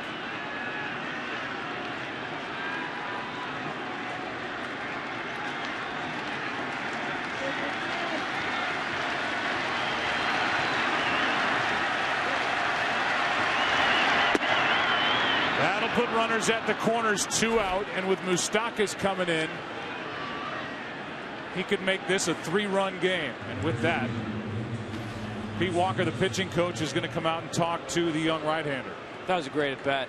I mean, you're thinking you're holding 6, 3-2, challenge time, respect for Morales. Morales wins the at bat on a great take on the 3-2 breaking ball. What an at bat! Well, he spoiled a tough pitch too, flipping the ball foul to get to that point. It's good AB. So Strowman had his first strikeout, followed by his first walk of the night. He's in trouble here. 1st and 3rd, 2 out. Share your favorite play ball moments on Twitter and Instagram using #playball. For the chance to be seen by millions of fans, MLB will retweet and regram some of the best moments on the official MLB social channels. Well, what's it going to be? Moustakas, he's 0 for 2. He popped 5 home runs last postseason. He is looking for his first postseason home run in 2015. And I think with Morales' speed we saw earlier, doesn't run much. They should play back off him. Don't hold him. Ball 1 outside. If you have the first baseman holding, you give a big hole. If you back up behind him, you take all that away. Right-hander Mark Lowe is getting loose. He's in this game if Strowman does not get Moustakas.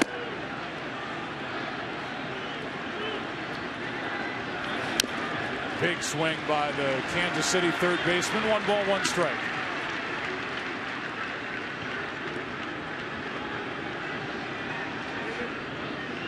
Tension here in the 5th inning. It's 9-2. Now it's 9-3 and a chance for more. Moustakas trying to deliver. And he does into right center field. In to score is Zobrist. Going first to third is Morales. And it's a 9-4 game here in the 5th inning. Moustakas with his first hit and his 3rd RBI of this series. First hit of the night. And it's still 1st and 3rd with Salvador Perez coming up.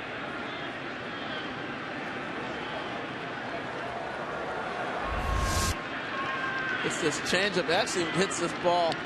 Kind of runs from him kind of off the end of the bat. He didn't really totally square it up. Got enough of it to shoot it in the gap. But had he got that ball, that we might be looking at a ball in the seats.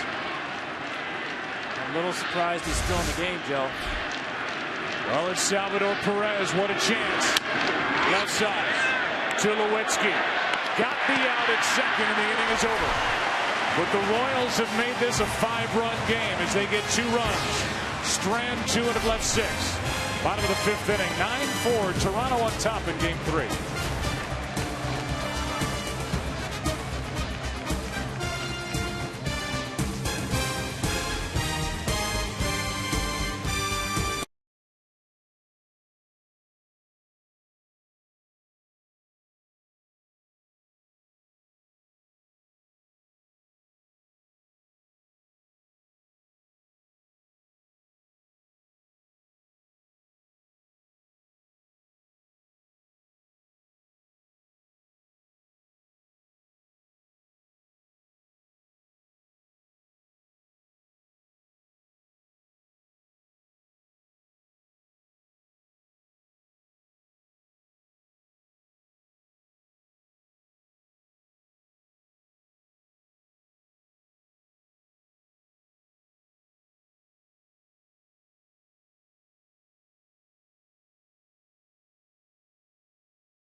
Went off in the third inning, 6 runs, tying the franchise postseason record. 2 home runs in that frame. Zobrist has had a nice night. Cueto, 8 earned runs allowed in 2+ innings. Medlin back for more, and so is Russell Martin. Strike 1. Looking back at Cueto, he got into a lot of trouble, obviously, when they had runners at second base. I thought they overthought it too much with the signs and everything else. He got away from his game. We're not going to put a sign on. We'll go with 2 pitches. Oh, maybe it's the tap. I mean, it was too much. 1 ball, 1 strike on Martin. On the outside corner, strike 2. You know, getting back to Gibbons leading Strowman in there, we've seen him pull his starting pitcher 1 out from a win with a 6-run lead. That happened just in the last series. Difference here, though, is this the first time in the postseason, one of only 2 times actually, where they'll play 3 consecutive days. So you can't be as quick to go to your bullpen. I was ready to go there. I'm not worried about 4 and 5 like John Gibbons has to. But it really does affect your choices, knowing that 3 games in a row, if you get to your winning pieces in the bullpen too soon, use them too much, it might cost you in Game 5. 1-2. A strikeout starts the inning, and that is the 4th already for Medlin. You know, and to that point, Tom, you know, Joe Torre thought Game 3 is the most important game. That's why you see the crew chief behind the home plate on every series. Game 3 is a swing game. Because you may, if you win the game, you still may lose the war moving forward if you use all your pitchers to win this one game. So it's such a pivotal game with strategically moving through a 7-game series. Well, there really are 3 main pieces to the bullpen for Toronto. As Pilar takes a strike, and Pilar's had a big night. Mark Lowe, Aaron Sanchez, and Roberto Osuna, the closer. Here's 1 1/3. The depth of Kansas City's bullpen is their strong suit, where they have Medlin out there now. We've seen Hochevar, such a big part of the win in Game 2. They have Matson, a former closer, Kelvin Herrera, who's looked unhittable, Wade Davis, who's in that same category, a left-hander, Danny Duffy. A lot of options for Ned Yost, even in a game like this. John Gibbons has to be a little bit more selective when he goes to the guys he can truly count on. That can strap you big time. Well, last year we had the Dodgers on their run, and Don Mattingly got the same situation. He didn't have the depth in the bullpen. They really missed their top left-hander, Brett Cecil. Here's a high fly ball off the bat of Goins. It is gone. What a bounce back for the young second baseman. It's 10-4.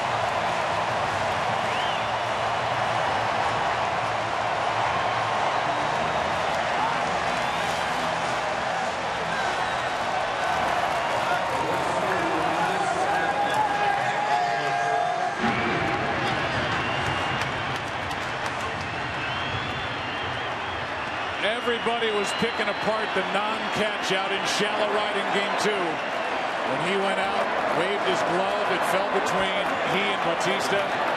He stood there, answered the questions afterward, and now he's had a big game here tonight with a bat. On the infield off the bat of Revere. Inning over. But Ryan Goins put a charge into one here in the 5th. And it's 10-4 Toronto. As we go to the 6th in Game 3.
Marcus Strowman gets another inning at least to start it. First up is Alex Gordon.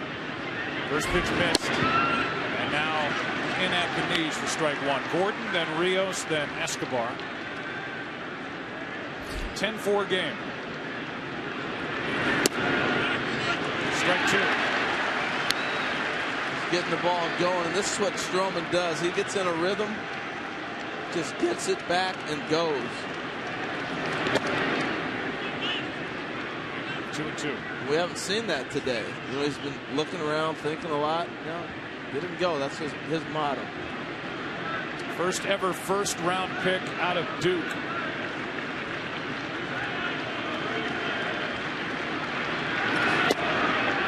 This is down a full count. The ACC Academic Honor Roll selection 2012. As he brings home a pitch, and it's hit hard and right into Tulowitzki. 1 out. Well, to that point, Joe, after his injury, I saw him in spring training like the day after he got hurt. And he said, I'm going back to Duke, and I'm going to go to school, finish my degree, and rehab my knee. And he did. There it is. And he came back faster than anybody expected. Really impressive. Impressive young man. Came back in 6 months from a torn left ACL. Here's Rios, 2 hops to Tulowitzki. 2 out. You see the pace that he's working at. And when he's throwing strikes, he's getting the ball back. The game moves. The defenders are good behind him. And that's why you try to keep him in the game a little longer.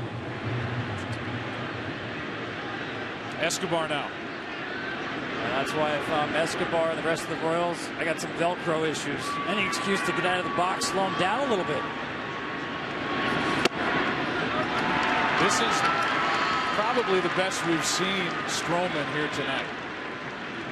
In any of the innings. Yes. Good life to the fastball. Pitch number 78. It's an 0-1 delivery to Escobar. Strike two. Almost exclusively with the two-seamer in this inning. You got 6 runs to work with. Go get him. Make him swing the bat. Just able to get a piece. He's throwing that lip ball to you, though. Trying to get that ball to bounce up and hit him in the lip again. Looked like a cricket swing.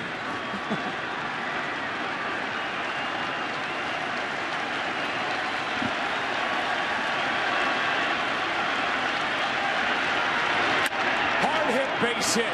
Escobar's got his 3rd hit of the night. Hey, Joe, you know, we'll talk about the difference a lot in what's it look like when a guy's throwing 94 and 84. Here's a fastball on top, changeup on the bottom. Lorenzo Cain, the hitter, okay? Here's what a hitter has to react to. On top is a fastball on the same plane. And look at the difference here when it gets to the plate or when a changeup at 84. So imagine when a guy is throwing 100. How quick that ball gets on you. You got to make that decision. So that combination of a fastball and a changeup is devastating for hitters when you're consistent. And so that's the separation that you always hear, get separation. That 10-mile difference is the decision a hitter has to make. And if you can release the ball at the same release point, it's devastating to hitter. Well, talking about his release point, being 5'8" with a low 3/4 delivery and a long stride, his release point is only about 5 feet off the ground. That's about a foot shorter than most pitchers. And that's why he changed his career going from a 4-seamer to a 2-seamer. 4-seamer, you just can't get any downward drive with such a low release point. 1 on, 2 out. The batter is Zobrist.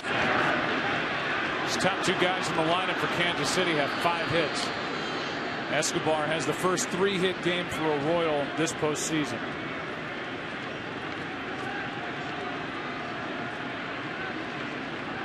Here comes a 1-0. Ball and a strike. As you saw, the right-hander Aaron Sanchez getting loose for Toronto. He is their main setup reliever down in that bullpen. We're only playing in the 6th. I think they'd love to get him here through the 6th.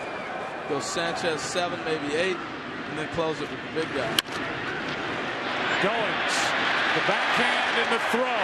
2 in the inning. And Strowman gets through the 6th and around a 2-out hit by Escobar, maintaining the 10-4 lead.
Ben Revere's still not in on the fun. Donaldson, he hit a long ball. Encarnacion with 2 singles right through a swung around infield. Calabello just a run. Tulowitzki a 3-run blast. A single, 2 runs scored. How about Ryan Goins in the number 9 spot? He got the scoring started for Toronto, down 1-0 with a 2-out 2-run single. Later scored. Homered his last time up. It's about the mental toughness of that kid, right? Going through what he went through. Here's one left side, right at Escobar. Off the bat of Donaldson. 1 away. Nice story is Ryan Goins. You always learn a lot, Ken, with how guys respond to adversity, and he has responded well. Absolutely, Joe. And you mentioned it before. It started with his post-game interview. He was fully accountable, fully poised, took responsibility for the play. And there was some question about Jose Bautista's post-game interview in which he didn't appear to support Goins. He basically said, guys, just watch the video, telling reporters that. I talked to Goins yesterday about this, and he was emphatic that Bautista indeed was supportive of him, was the first guy to approach him on the plane. And he said to me, Goins did, and he's told me to put this on Twitter. Anyone outside the clubhouse who thinks that Bautista doesn't have my back, they're crazy. We'll show it to you. Harold will take us through it as Bautista is looking for his first hit. Count 2-1. Well, back to echo what Ken was talking about. I talked to Bautista about it before, and he said, you know, the thing about it is he had one reporter continually asking the same question over and over. Eventually he said, look at the video. And that's what got circulated. You know, so I said, welcome to the postseason.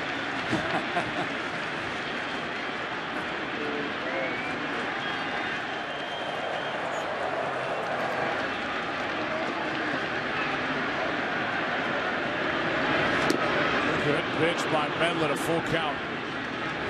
He thought he was going to get a nice birthday present. A little 3-1 fastball. Not today. I know it's your birthday, Mr. Medlin said, but whoop, here's a changeup. Bautista finally getting to the postseason for the first time in his long career. But now is anchored in Toronto. He draws a 1-out walk. Let's go back to that play in the 7th inning of Game 2. All right, well, let's take a StatCast style. Look, the ball's hitting the air. Goins and Bautista. Now, Bautista's closer to the ball. He goes 78 feet. Goins goes 106. But about that mark right there, he starts waving his hands. Now, the hang time is 5.6 seconds. They're both going about the same speed. But here's the problem. Once you start to wave emphatically, watch how Bautista backs off. And once he starts to back off, there's no recovery. So when you wave your arm that strong as a second baseman, you got to catch that ball. 1 on, 1 out for Encarnacion. StatCast is powered by Amazon Web Services. And there's a lot of information. Yeah, there's a lot of numbers up there. Amazingly, that ball dropped right in the middle of that bullseye. Isn't that something? If they had only seen that during the game. Just run to the bullseye. Exactly. There. John Moore, our director, finds a bullseye. Here's a strike. I got a kick out of Zobrist throwing his bat down. Because when Ben hits the ball well, he lays his bat down. When he doesn't hit it well, I guess it's the bat's fault. He throws it down. Here's a 1-1 pitch from Medlin. Off the hands, popped into right.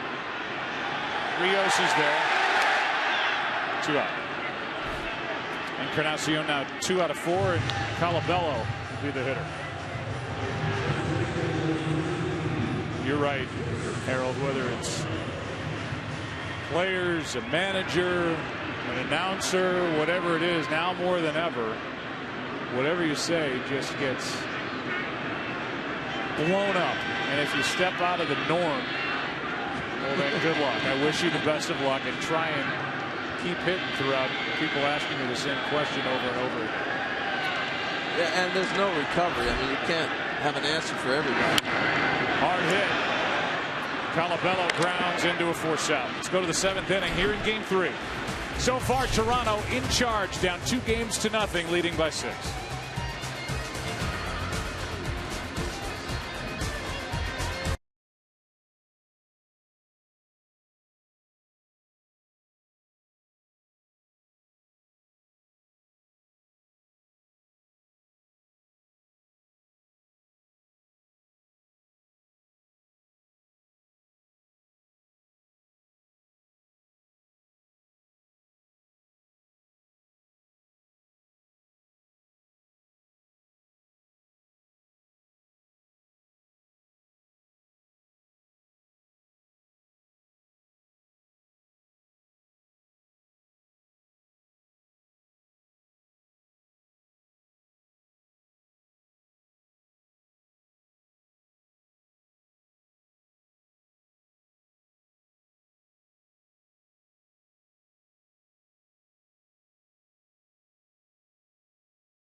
And you can see him every weekday right here on FS1. Tomorrow, Colin will be talking about this series and the NLCS, and he'll be joined by Peter King to talk the latest in the NFL. The Herd with Colin Cowherd, weekdays at noon Eastern, only on FS1.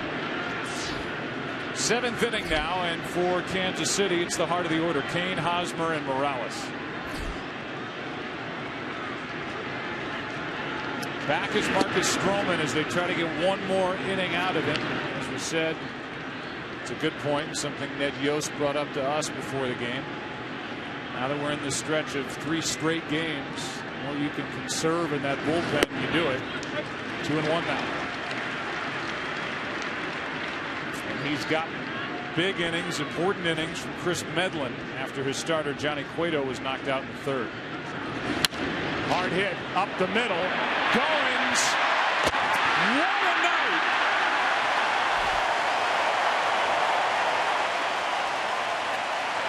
That's shades of Robbie Alomar right there.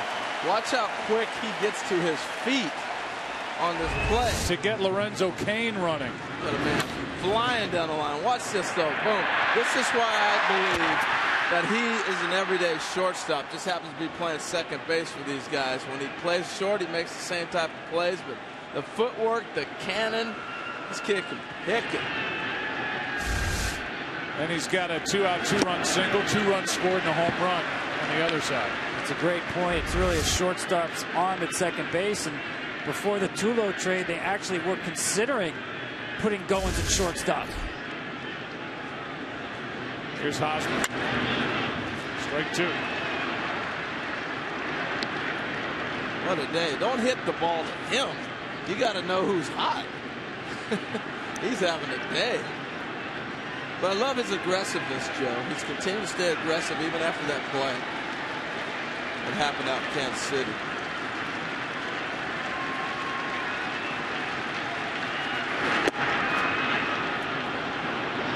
A ball and 2 strikes. Joe, they say you really find out about a player after adversity. I think we found out about Ryan Goins. Pretty tough dude. 1-2. 2-2. John Gibbons did not tinker with his lineup despite being down 2 games to nothing. It's paid off. 2-2 pitch. Full count. See what this happens with you get that lead. Strowman has basically said, here's my fastball, hit it. Quick pace, the game's picked up.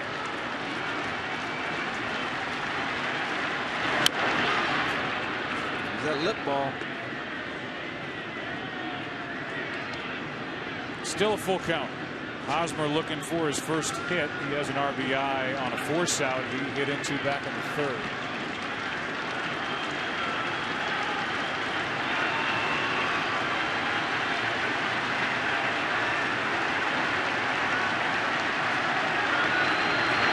Hard hit, base hit. Shot through the right side off the bat of Hosmer. About the umpire rotation. There's the mic of John Hirschbeck, the crew chief, a moment ago.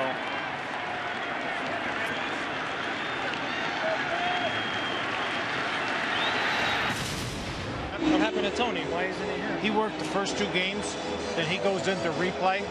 So he does the rest of the series in replay, and Reynolds is down the left field line. If it goes 7 games, he goes all the way around, has the plate in game 7. This series and the World Series, they now have 7 umpires. Well, you saw John Gibbons coming out, and a salute from Marcus Strowman, the 24-year-old right-hander. 5'8". He came up big tonight for the Blue Jays.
third innings under his belt. The Royals have actually out-hit the Blue Jays 11-9, but trail 10-4. John Gibbons goes right to one of his big weapons. Out of the bullpen, Aaron Sanchez, 1 on 1 out with Morales coming up. That was big team effort by him.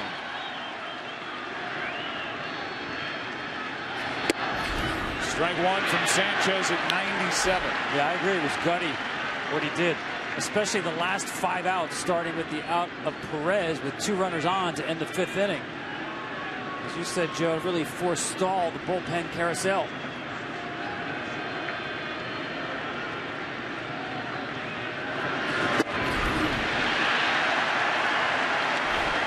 Aaron Sanchez worked in game 2. Did not work in game 1. He's pitched in 6 of the 7 previous postseason games. He has now thrown 101 pitches out of the bullpen so far this postseason. He's been busy.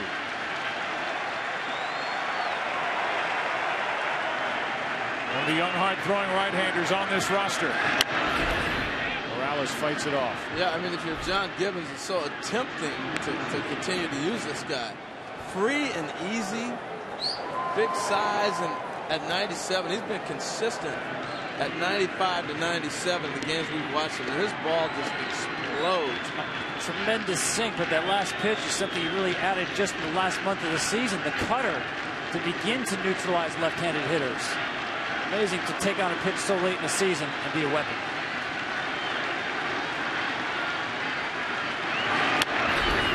Morales just spoils it.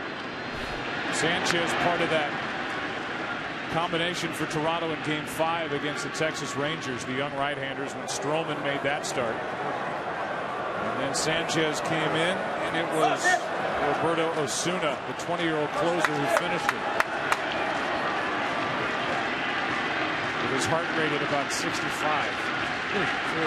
Here's the 0-2. In the air to left. Revere. 2 out. He just sits there and says, here it is. Good luck catching up to it. I know he's throwing that cutter, Tom, you talked about, but 97, it is so hard to catch. You saw the difference between 94 and 84. Imagine 3 more miles per hour and what that does to the hitter. That ball is on you. That's the difference with Morales squaring it up or popping it up. Now Moustakas. RBI hit his last time up. That was in a 2-run 5th. And it looked at that point like the Royals were getting good swings off Strowman, and might have been an opportunity to jump even closer into this game. The Blue Jays got 1 more run on the board and the home run by Goins, and now lead at 10-4. Only got 3 swings and misses the whole night. 2-0. You know, going back to that game 5, Joe, think about facing elimination, obviously a must-win game, and you win it using 3 young, homegrown right-handed pitchers. Strowman, Sanchez, Osuna. What a triumph for the player development department for Toronto. Talk a lot about all the trades they made. Don't forget about their player development system.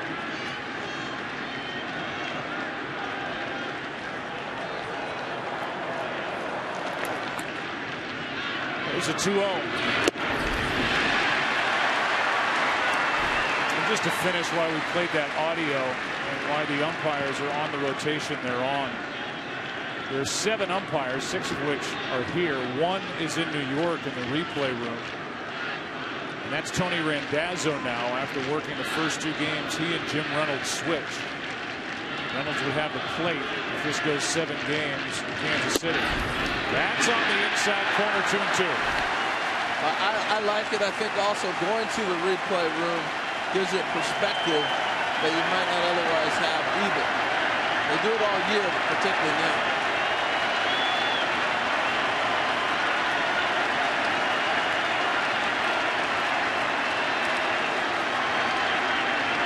Moustakas. Foul ball.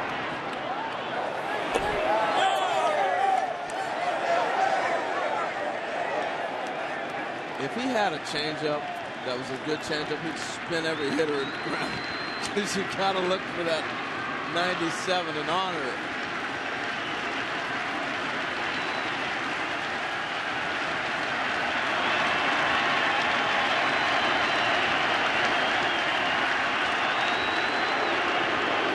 Well, he does have a changeup, but that's more of a relic from his days as a starting pitcher. Really simplified his arsenal of pitches coming out of the bullpen, and his velocity has definitely played up. We've seen him hit triple digits.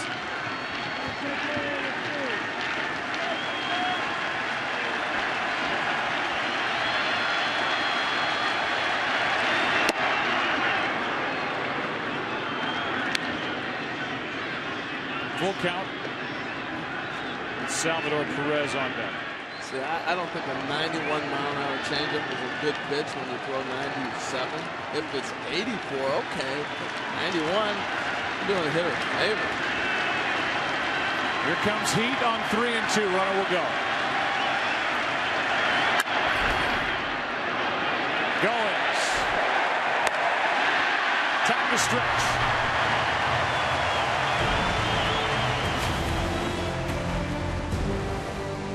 Royals have now left 8. Have 4 runs on 11 hits, trail by 6 into the bottom of the 7th in Toronto.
Bottom of the 7th inning here in Game 3. Blue Jays batting, leading by 6. Tulowitzki takes a ball. See how this at bat goes for Troy Tulowitzki after wincing a bit, swinging and missing. Strike 3 his last time up in the 4th.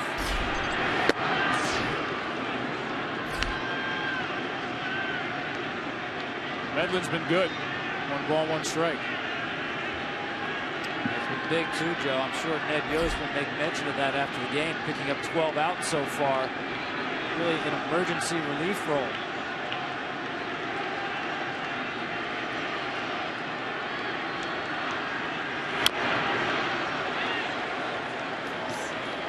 So the count now 1-2, and we welcome you inside our broadcast booth. I'm Joe Buck, along with Harold Reynolds and Tom Verducci. And take it away. Where do you want to go? Ryan Goins, you want to go where? Had an incredible night, right? I mean, he's done everything. A home run. I love the fact that he stayed aggressive and on the defensive side, and then the home run offensively. You weren't expecting from this kid. Yeah, I'm going with H, D, and H. His letters, the haircut, Marcus Strowman. Height doesn't measure heart.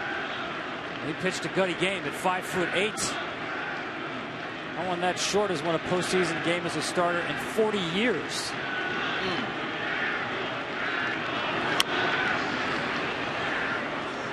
Ken Rosenthal, sorry Joe, he started off with that, mentioning that bias against short pitchers, especially starting pitchers. There you go. HDMA, height doesn't measure heart. Just in case you didn't get the message, watch the way he pitched tonight. The 2-2.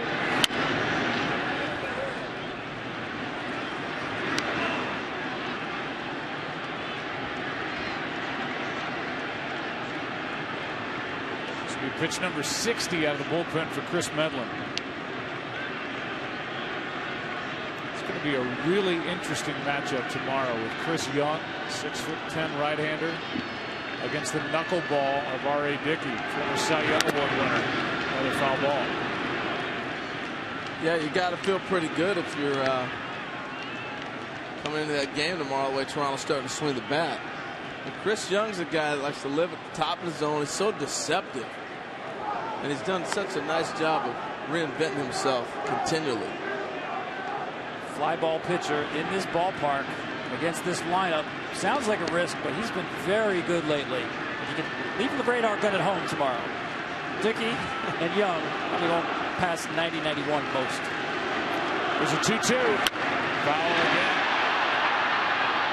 I'll tell you what, since Tulowitzki's been in Toronto, watching his games, he has pulled more balls foul for homers. There's a matchup. 4 innings pitched in game 1 in the division series for Chris when the rain hit in Kansas City, gave up 1 run. And then R.A. Dickey got into the 5th inning, pitched really well. Left up 7-1, gave way to David Price in game 4. That's on the outside corner, strike 3. And that's 5 strikeouts now for Medlin as Tulowitzki jaws with the crew chief John Hirschbeck. Well, he was saying that was down off the plate. Here's the thing. It's 10-4, but you're battling.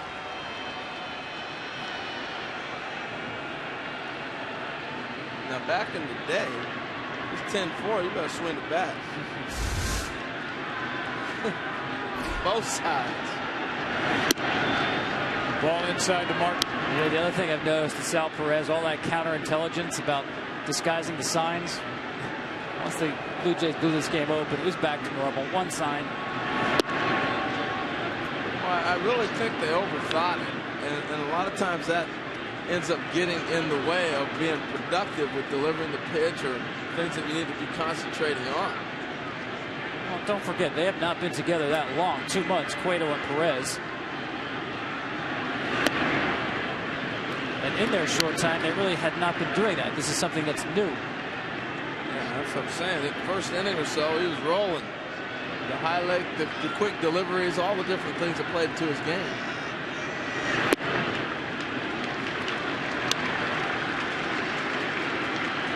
I know that can affect a hitter, and I thought you did a good job of pointing out how, especially with these Blue Jay hitters, with their leg kicks, it's hard to get that trigger mechanism going against a guy like Cueto. There's a 3-1 pitch to Martin. Full count. There's no way to me that doesn't affect the pitcher, too. When you're always messing with how you deliver the ball, you're always playing with a hitter. You're playing in a position now where the delivery is different almost every time, and it's hard to stay consistent. There's a strike over the outside corner to Martin. He didn't like it. 2 out. I think you're right, Joe. I'll say this. You talk about the ability to repeat one's mechanics. There's another one on the black.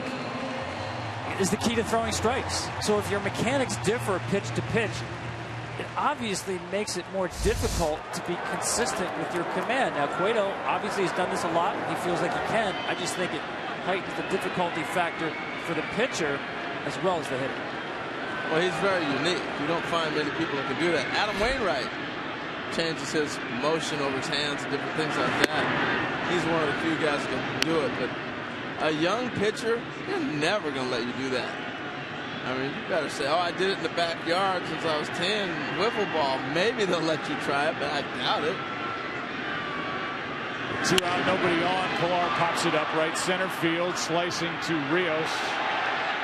Go to the 8th inning here in Game 3. Kansas City will bat as they trail up 2 games to nothing, but down tonight 10-4.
Before the end of this game, in a 10-4 ball game, we saw Tulowitzki upset as he was called out on strikes a moment ago in the bottom of the 7th inning.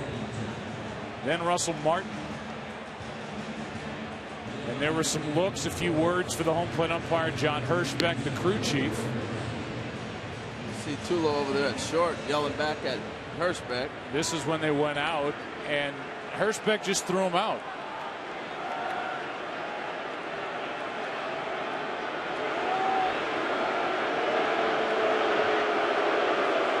So Tulowitzki has been ejected from this game.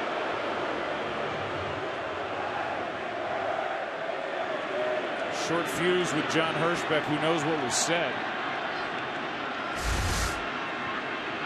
And from a pretty far distance threw Tulowitzki out of the ballgame.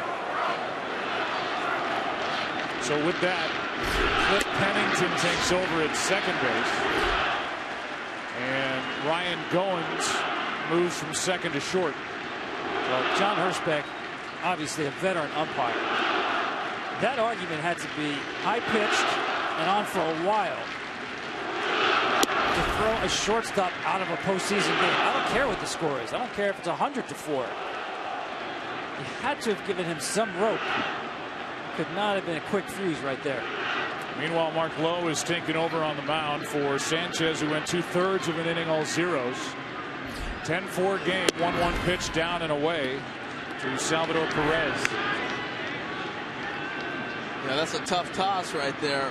You know, we've watched umpires be very lenient. Remember the craziness of the 1 inning here against Texas? They could have thrown out about 15 players on that play. The 2-1. Perez didn't swing at that pitch.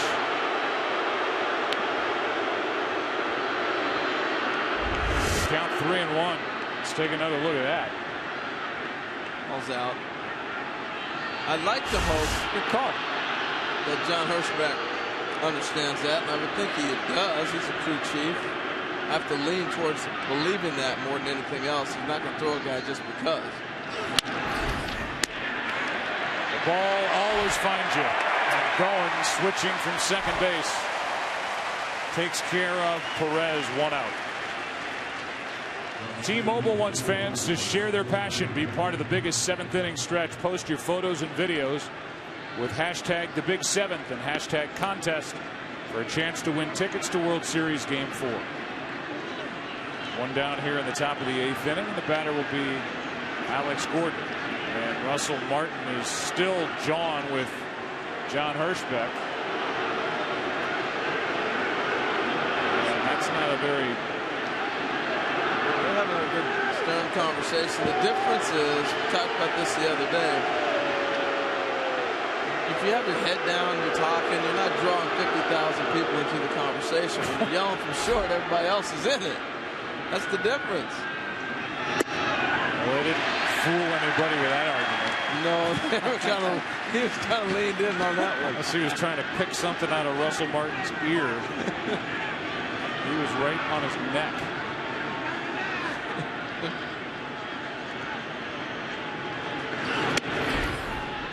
One ball, 1 strike. Yeah, they were just exchanging addresses for holiday cards. Come on, guys. By the way, we do have a microphone on John Hirschbeck. For those of you who want to hear the argument, you're not going to hear it on that mic. That was not the purpose of it. 1 ball, 1 strike with 1 out, nobody on. 2-1 at 95-mile-per-hour, at least on the board here in Rogers Center. Pitch that missed up. You hear that glove popping, though, I'll tell you that. Nice in-season pickup for the Blue Jays on a long list of them. That's a foul, 2-2. And with 1 out and the base is empty. Follow every pitch of the postseason with MLB.com at Bat, the #1 app for live baseball. Stay connected with highlights, replay reviews, scores, pitch tracking, live radio broadcasts, and more. Download the At Bat app. Here comes the 2-2. Got him looking over the inside corner, 2 out now. Alex Gordon gets to know John Hirschbeck again. Tonight's telecast is sponsored by T-Mobile. Switch to the Un-carrier today. By Michelin, a better way forward. And by United Airlines. Fly the friendly skies. That's the thing about postseason. Isn't it amazing? 3 pitches have defined the game for John Hirschbeck. Those two are still barking at each other. Strike 1.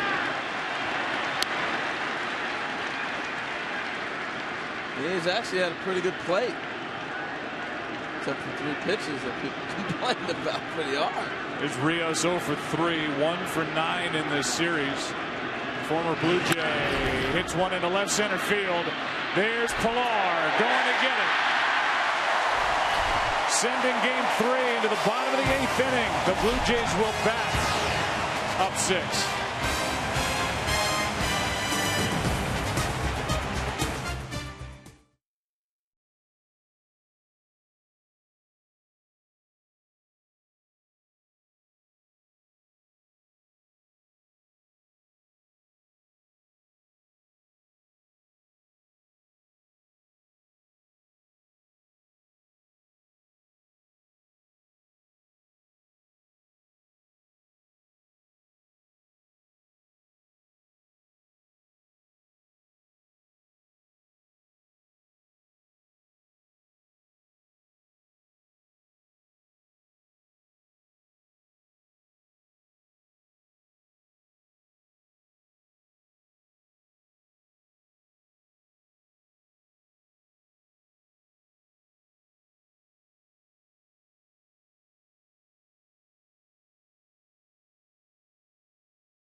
Fans packed into the Rogers Center. Renamed the Rogers Center in 2005. Opened as the Sky Dome in June of 1989. It's the first LCS action in this park since '93. The place hasn't changed a bit. I mean, the turf is different. That's it. Everything else is the same. I remember when Canseco hit the ball in the 5th deck in left field. Franklin Morales takes over for Kansas City. First up is Ryan Goins. We've been highlighting him all night as Morales gets his first taste of LCS action. There's his regular season. Popped up behind the plate for Salvador Perez. Goins 2 for 4 at the moment with a 2-out 2-run single and a home run. 1 out in the 8th.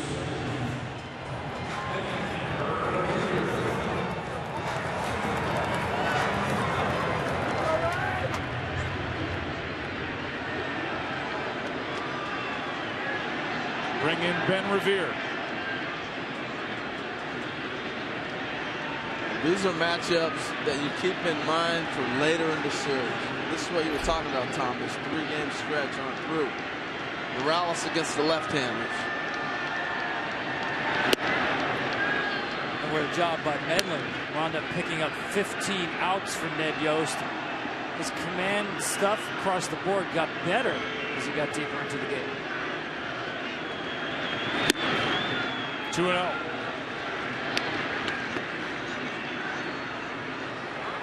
Two runs scored against Medlin, but he, as Tom said, turned in the 5 important innings for Ned Yost.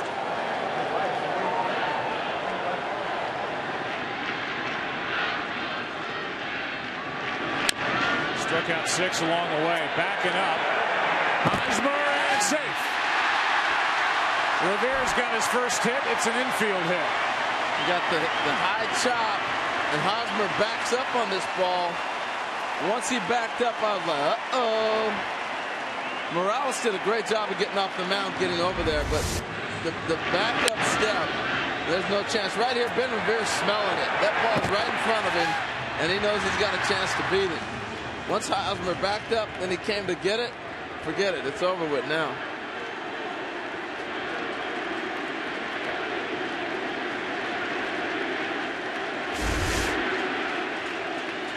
Now Revere has his first hit. He came into this LCS having gone 7 for 23 in the division series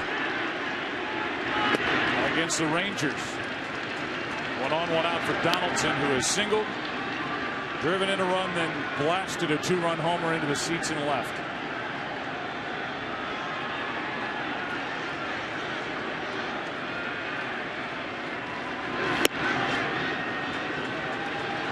Couple guys starting to get hot. Tulo, Donaldson, they're taking good swings, they're seeing the ball.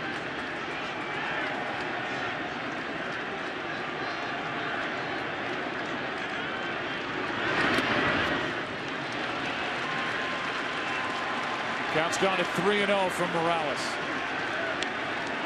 Harold, if Revere now starts getting on base once again, as he did in September, as you said, Joe, the DS, as the lineup becomes even more dangerous to have to get through the middle with speed on the bases.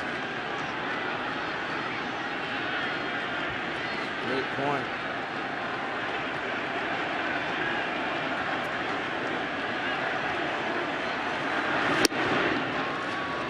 Donaldson takes a walk. So how hard is Bautista going to swing here? Well, let's see. It's his birthday. His team leads by 6. He doesn't have a hit yet. He has walked twice, but he is 0 for 7 in this series. He's got a left-handed pitcher on the mound.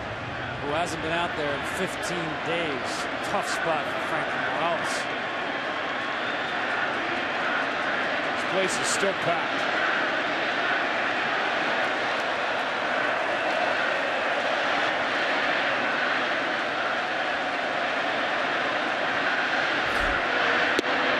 Strike 1. Harold, you mentioned the turf has changed since '93. This place is louder.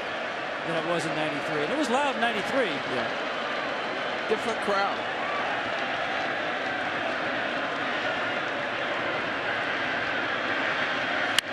Left side base hit, first hit Batista.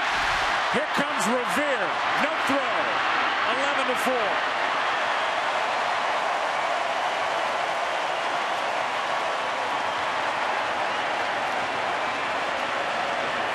Tom, what I mean by different crowd is just with social media, the generation, I think people are more out to express themselves now than they used to in years past. Everybody's wearing jerseys. You've got a theme. And it's not just here, but it's throughout the culture of baseball. I think people have opened up a lot more, and just you see personality now where it was a lot more reserved in the past. A lot of hunger here. It's been wild. Here's Encarnacion. On deck, by the way, is Justin Smoke. He took over defensively when Tulowitzki was getting thrown out of this game. And Ben Revere, see him say, I'm all right. Came up limping a bit after beating that play at first base down the line for the hit. Certainly had no problem going second to home. He was flying.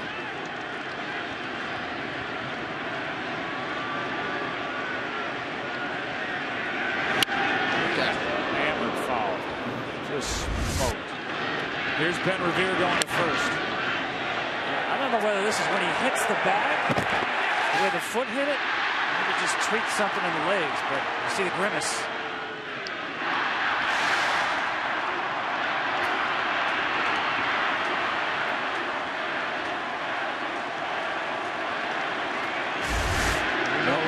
No issue getting to the plate. When you're going that fast, maybe burn something on his shoes. He was flying. Saw a little hobble as he started to pull the parachute and hit the brakes there. Hunter Wendelstedt says that Encarnacion swung at that pitch. The count 2-2. 2 on, 1 out. 11-4 game.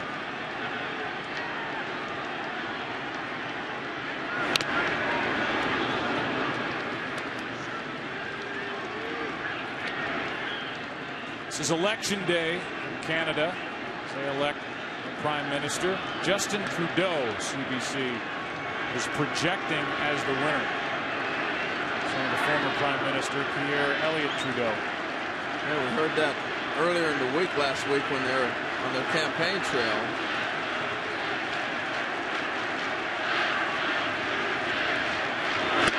Struck him out, 2 down. Did you endorse anybody? No, I didn't. But we'll endorse tomorrow's action. Not only are we going at it in the afternoon on FS1, on the air at 3 Eastern, but the Mets and the Cubs, game 3 of that series at 8 Eastern on CBS. And it will be Mr. DeGrom with all that hair on the mound for the New York Mets. Here is Smoke, his first at bat of the night, strike 1. And it's been so impressive to watch those young pitchers for the New York Mets. And then Familia coming out of the bullpen. Oh, my goodness. He lights out. But how about Thor last night? He had the hair going on, too. He looked like Beyonce with the wind blowing those locks. Here's a fly ball into right. Rios with a sliding catch to win the inning on a fair ball. What a nice grab by Alex Rios. Guy that knows this stadium, huh? Little highlight here at the end for the Royals and Rios. As we go to the 9th, it's an 11-4 Toronto Blue Jay lead.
Hey, after the game, stick around for Fox Sports Live as Jay and Dan will be joined by Kevin Burkhardt, Pete Rose, Frank Thomas, Raul Ibanez, special guests Max Scherzer and Alex Rodriguez.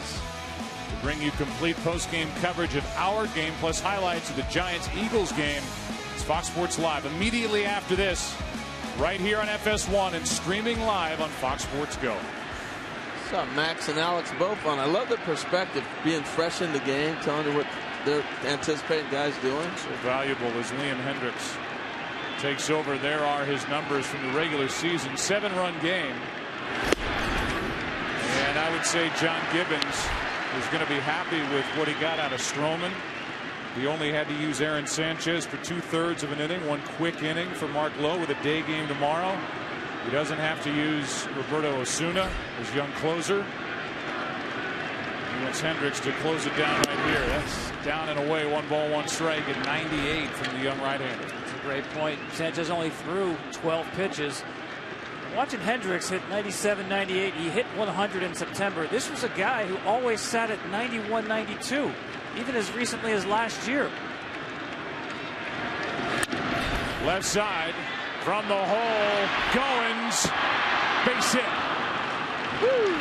Goins did all he could. I think Donaldson got a piece of that as well. It's an infield hit. This kid plays some defense or what? Man. Look at the range here. Get rid of it. One hop. That's just Escobar's speed beating that out. Other than that, anybody else hits that ball, even Lorenzo Cain, he might have an out. Thought Donaldson might have gotten a piece of it. He did not. 1 on, nobody out for Zobrist. And with that, Osuna's getting loose for the Blue Jays in their bullpen. Really? Look. I mean, look. I'm saying really, like, I can't believe they got him up, really. I got it. Well, really, Joe? No. There it is. Different kinds of getting up. I'm sure this is just get yourself a little loose. Don't get yourself too hot. Let's see how this inning plays out. Here's a 1-0 pitch. Zobrist just turns on it and yanks it foul. 1 ball, 1 strike. Okay. I know they got to win this game. It's a must win. With a day game tomorrow, I'm just like, hey, get loose. We'll see what happens. There's that time. He's not appeared in this series. Here's a 1-1. That's hard hit and right past Smoke and down the line. Going first to third is Escobar. Into second is Zobrist. And we'll see what they call it. It went right under the glove of Justin Smoke, who took over late here for Colabello. Yeah, this has got to be an error. This play has to be made here. Just didn't stay all the way down. Hit the lip on the dirt there, though. The back part of the AstroTurf, you know, these cutouts, and this ball's going to hit the lip and stay down on it. Yeah, but you know, you always want to work down to up, not up to down. See that ball stay down? The glove. That's a double. If I'm Ben Zobrist, I'm saying, what are you thinking about? That's a 3rd double of the game for Ben Zobrist. Yeah. There have been no errors in this game. There were no errors in game 2. Each side had 1 error in game 1. Lorenzo Cain has set a record. Now a dozen. He's got a hit streak alive and well at 12 games with his single back in the 3rd inning. It was Amos Otis who had the previous record. What? 11. No, George. Not George. First pitch ball inside to Cain, 1 for 4. George, it was Amos Otis. That's what you tell him. Second and third, nobody out. Fly ball into right, sending Bautista back in front of the track. 1 out. Each runner tags and advances. Escobar scores. It's 11-5. Over to third is Zobrist, 1 out. At this point in time, you're just playing outs if you're the Blue Jays. You got 2 to go. You think all the way back to the first inning, and when this game ends up right now is a lopsided affair. But back in the first inning, down 2-0, the Blue Jays saw a leadoff triple from Escobar. An RBI ground out by Zobrist took the crowd right out of it. As Hosmer hits one back up the middle for an RBI base hit. In to score is Zobrist. And just like that, it's 2 runs in, and it's 11-6 here in the 9th inning. But the play that was made is here comes John Gibbons, and that's it. Out in center field by Kevin Pillar on a ball hit by Lorenzo Cain. A play like this can get lost. But here's a team down 2-0. StatCast powered by Amazon Web Services. And that at the time made a 2-out, nobody on, and it was appreciated by no one more than Marcus Strowman. And Marcus Strowman tells Pillar, I want you playing more shallow for me than the other pitchers, because if the ball gets over your head, that's on me, not you. Well, here comes the closer, the kid, the 20-year-old Roberto Osuna, to try to end Game 3.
Here is the closer, Roberto Osuna.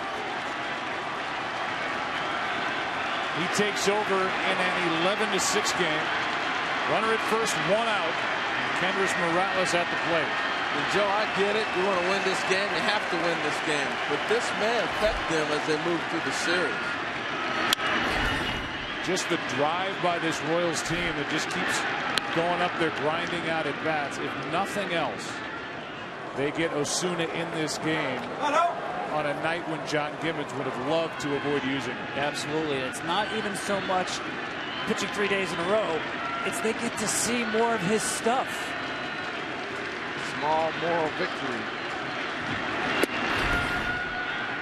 You know, every pitch they see now goes into that data bank, and that could affect the next time they see him in a pressurized spot. You want to keep your closer as much of a mystery to hitters because they're such small samples as you can. You're absolutely right, Tom. And the more you get to see him, like you said, because you don't see these guys very often. Full Morales, strike 2. But I think the other point, though, Joe, you made this earlier in the game, with day games coming back. You know, tomorrow we're back out here quick. If they get a lead in the 9th, this guy's back on the mound awful quick. The 20-year-old brings it. High fly ball to right and way out of here off the bat of Morales. And it's an 11-8 game here in the ninth. A tape measure shot by the Kansas City DH.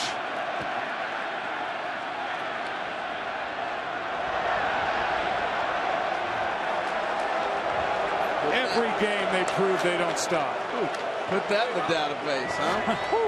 My goodness. Andres Morales, smartest hitter. A very smart hitting team all around, but that guy, this is 97 fastball up, coming behind the slider in. Wow, all over.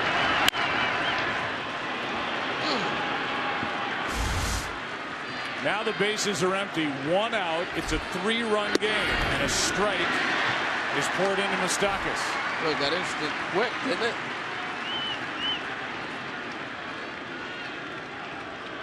(11-8), and the Royals have out-hit the Blue Jays 15-11. As Kansas City gets their first home run of the night. 1 ball, 1 strike. The other thing that happens in a blowout game like this, it's the last thing Osuna's thinking he's going to get in this game. It was 11-4 when the inning started. What? Me? Get up. Well, here he is, looking for out number 2. Moustakas breaks his bat. Not an easy play. Long throw. Goins. He's had a big night. So smooth. So smooth. Put him anywhere out there. Just a vacuum cleaner. This is the advantage they have with this kid and Tulowitzki up the middle. You're not going to find better defenders throughout the postseason. And even in the big leagues, I'll challenge any combo up the middle to make the plays these two make. Both of those guys, Tulo, going so good at throwing on the runs. 2 out. Perez, ball 1. By the way, Zobrist, who got that double that hit the lip as the dirt meets the turf, and cut out at first base. 3 doubles, 3 runs. First AL player to do it in a postseason game since Hank Greenberg. 1945 World Series Game 5. Left side, Donaldson. 2 games to 1 as the Blue Jays win tonight, 11-8.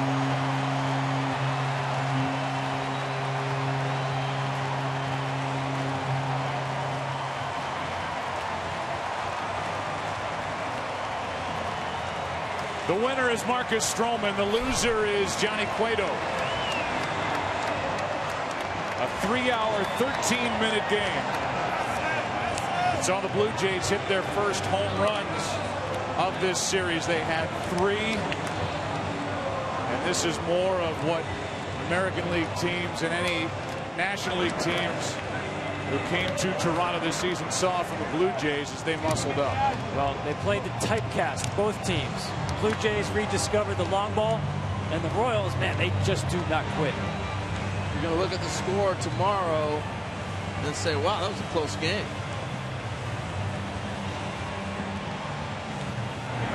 Well, it ends up a 3-run game. Royals get their last look before they head into their clubhouse, and we're back at a day game tomorrow. 11-8 the final. The 24-year-old Marcus Strowman gets the win. It's 2 games to 1. Jay and Dan in Los Angeles. It's all yours.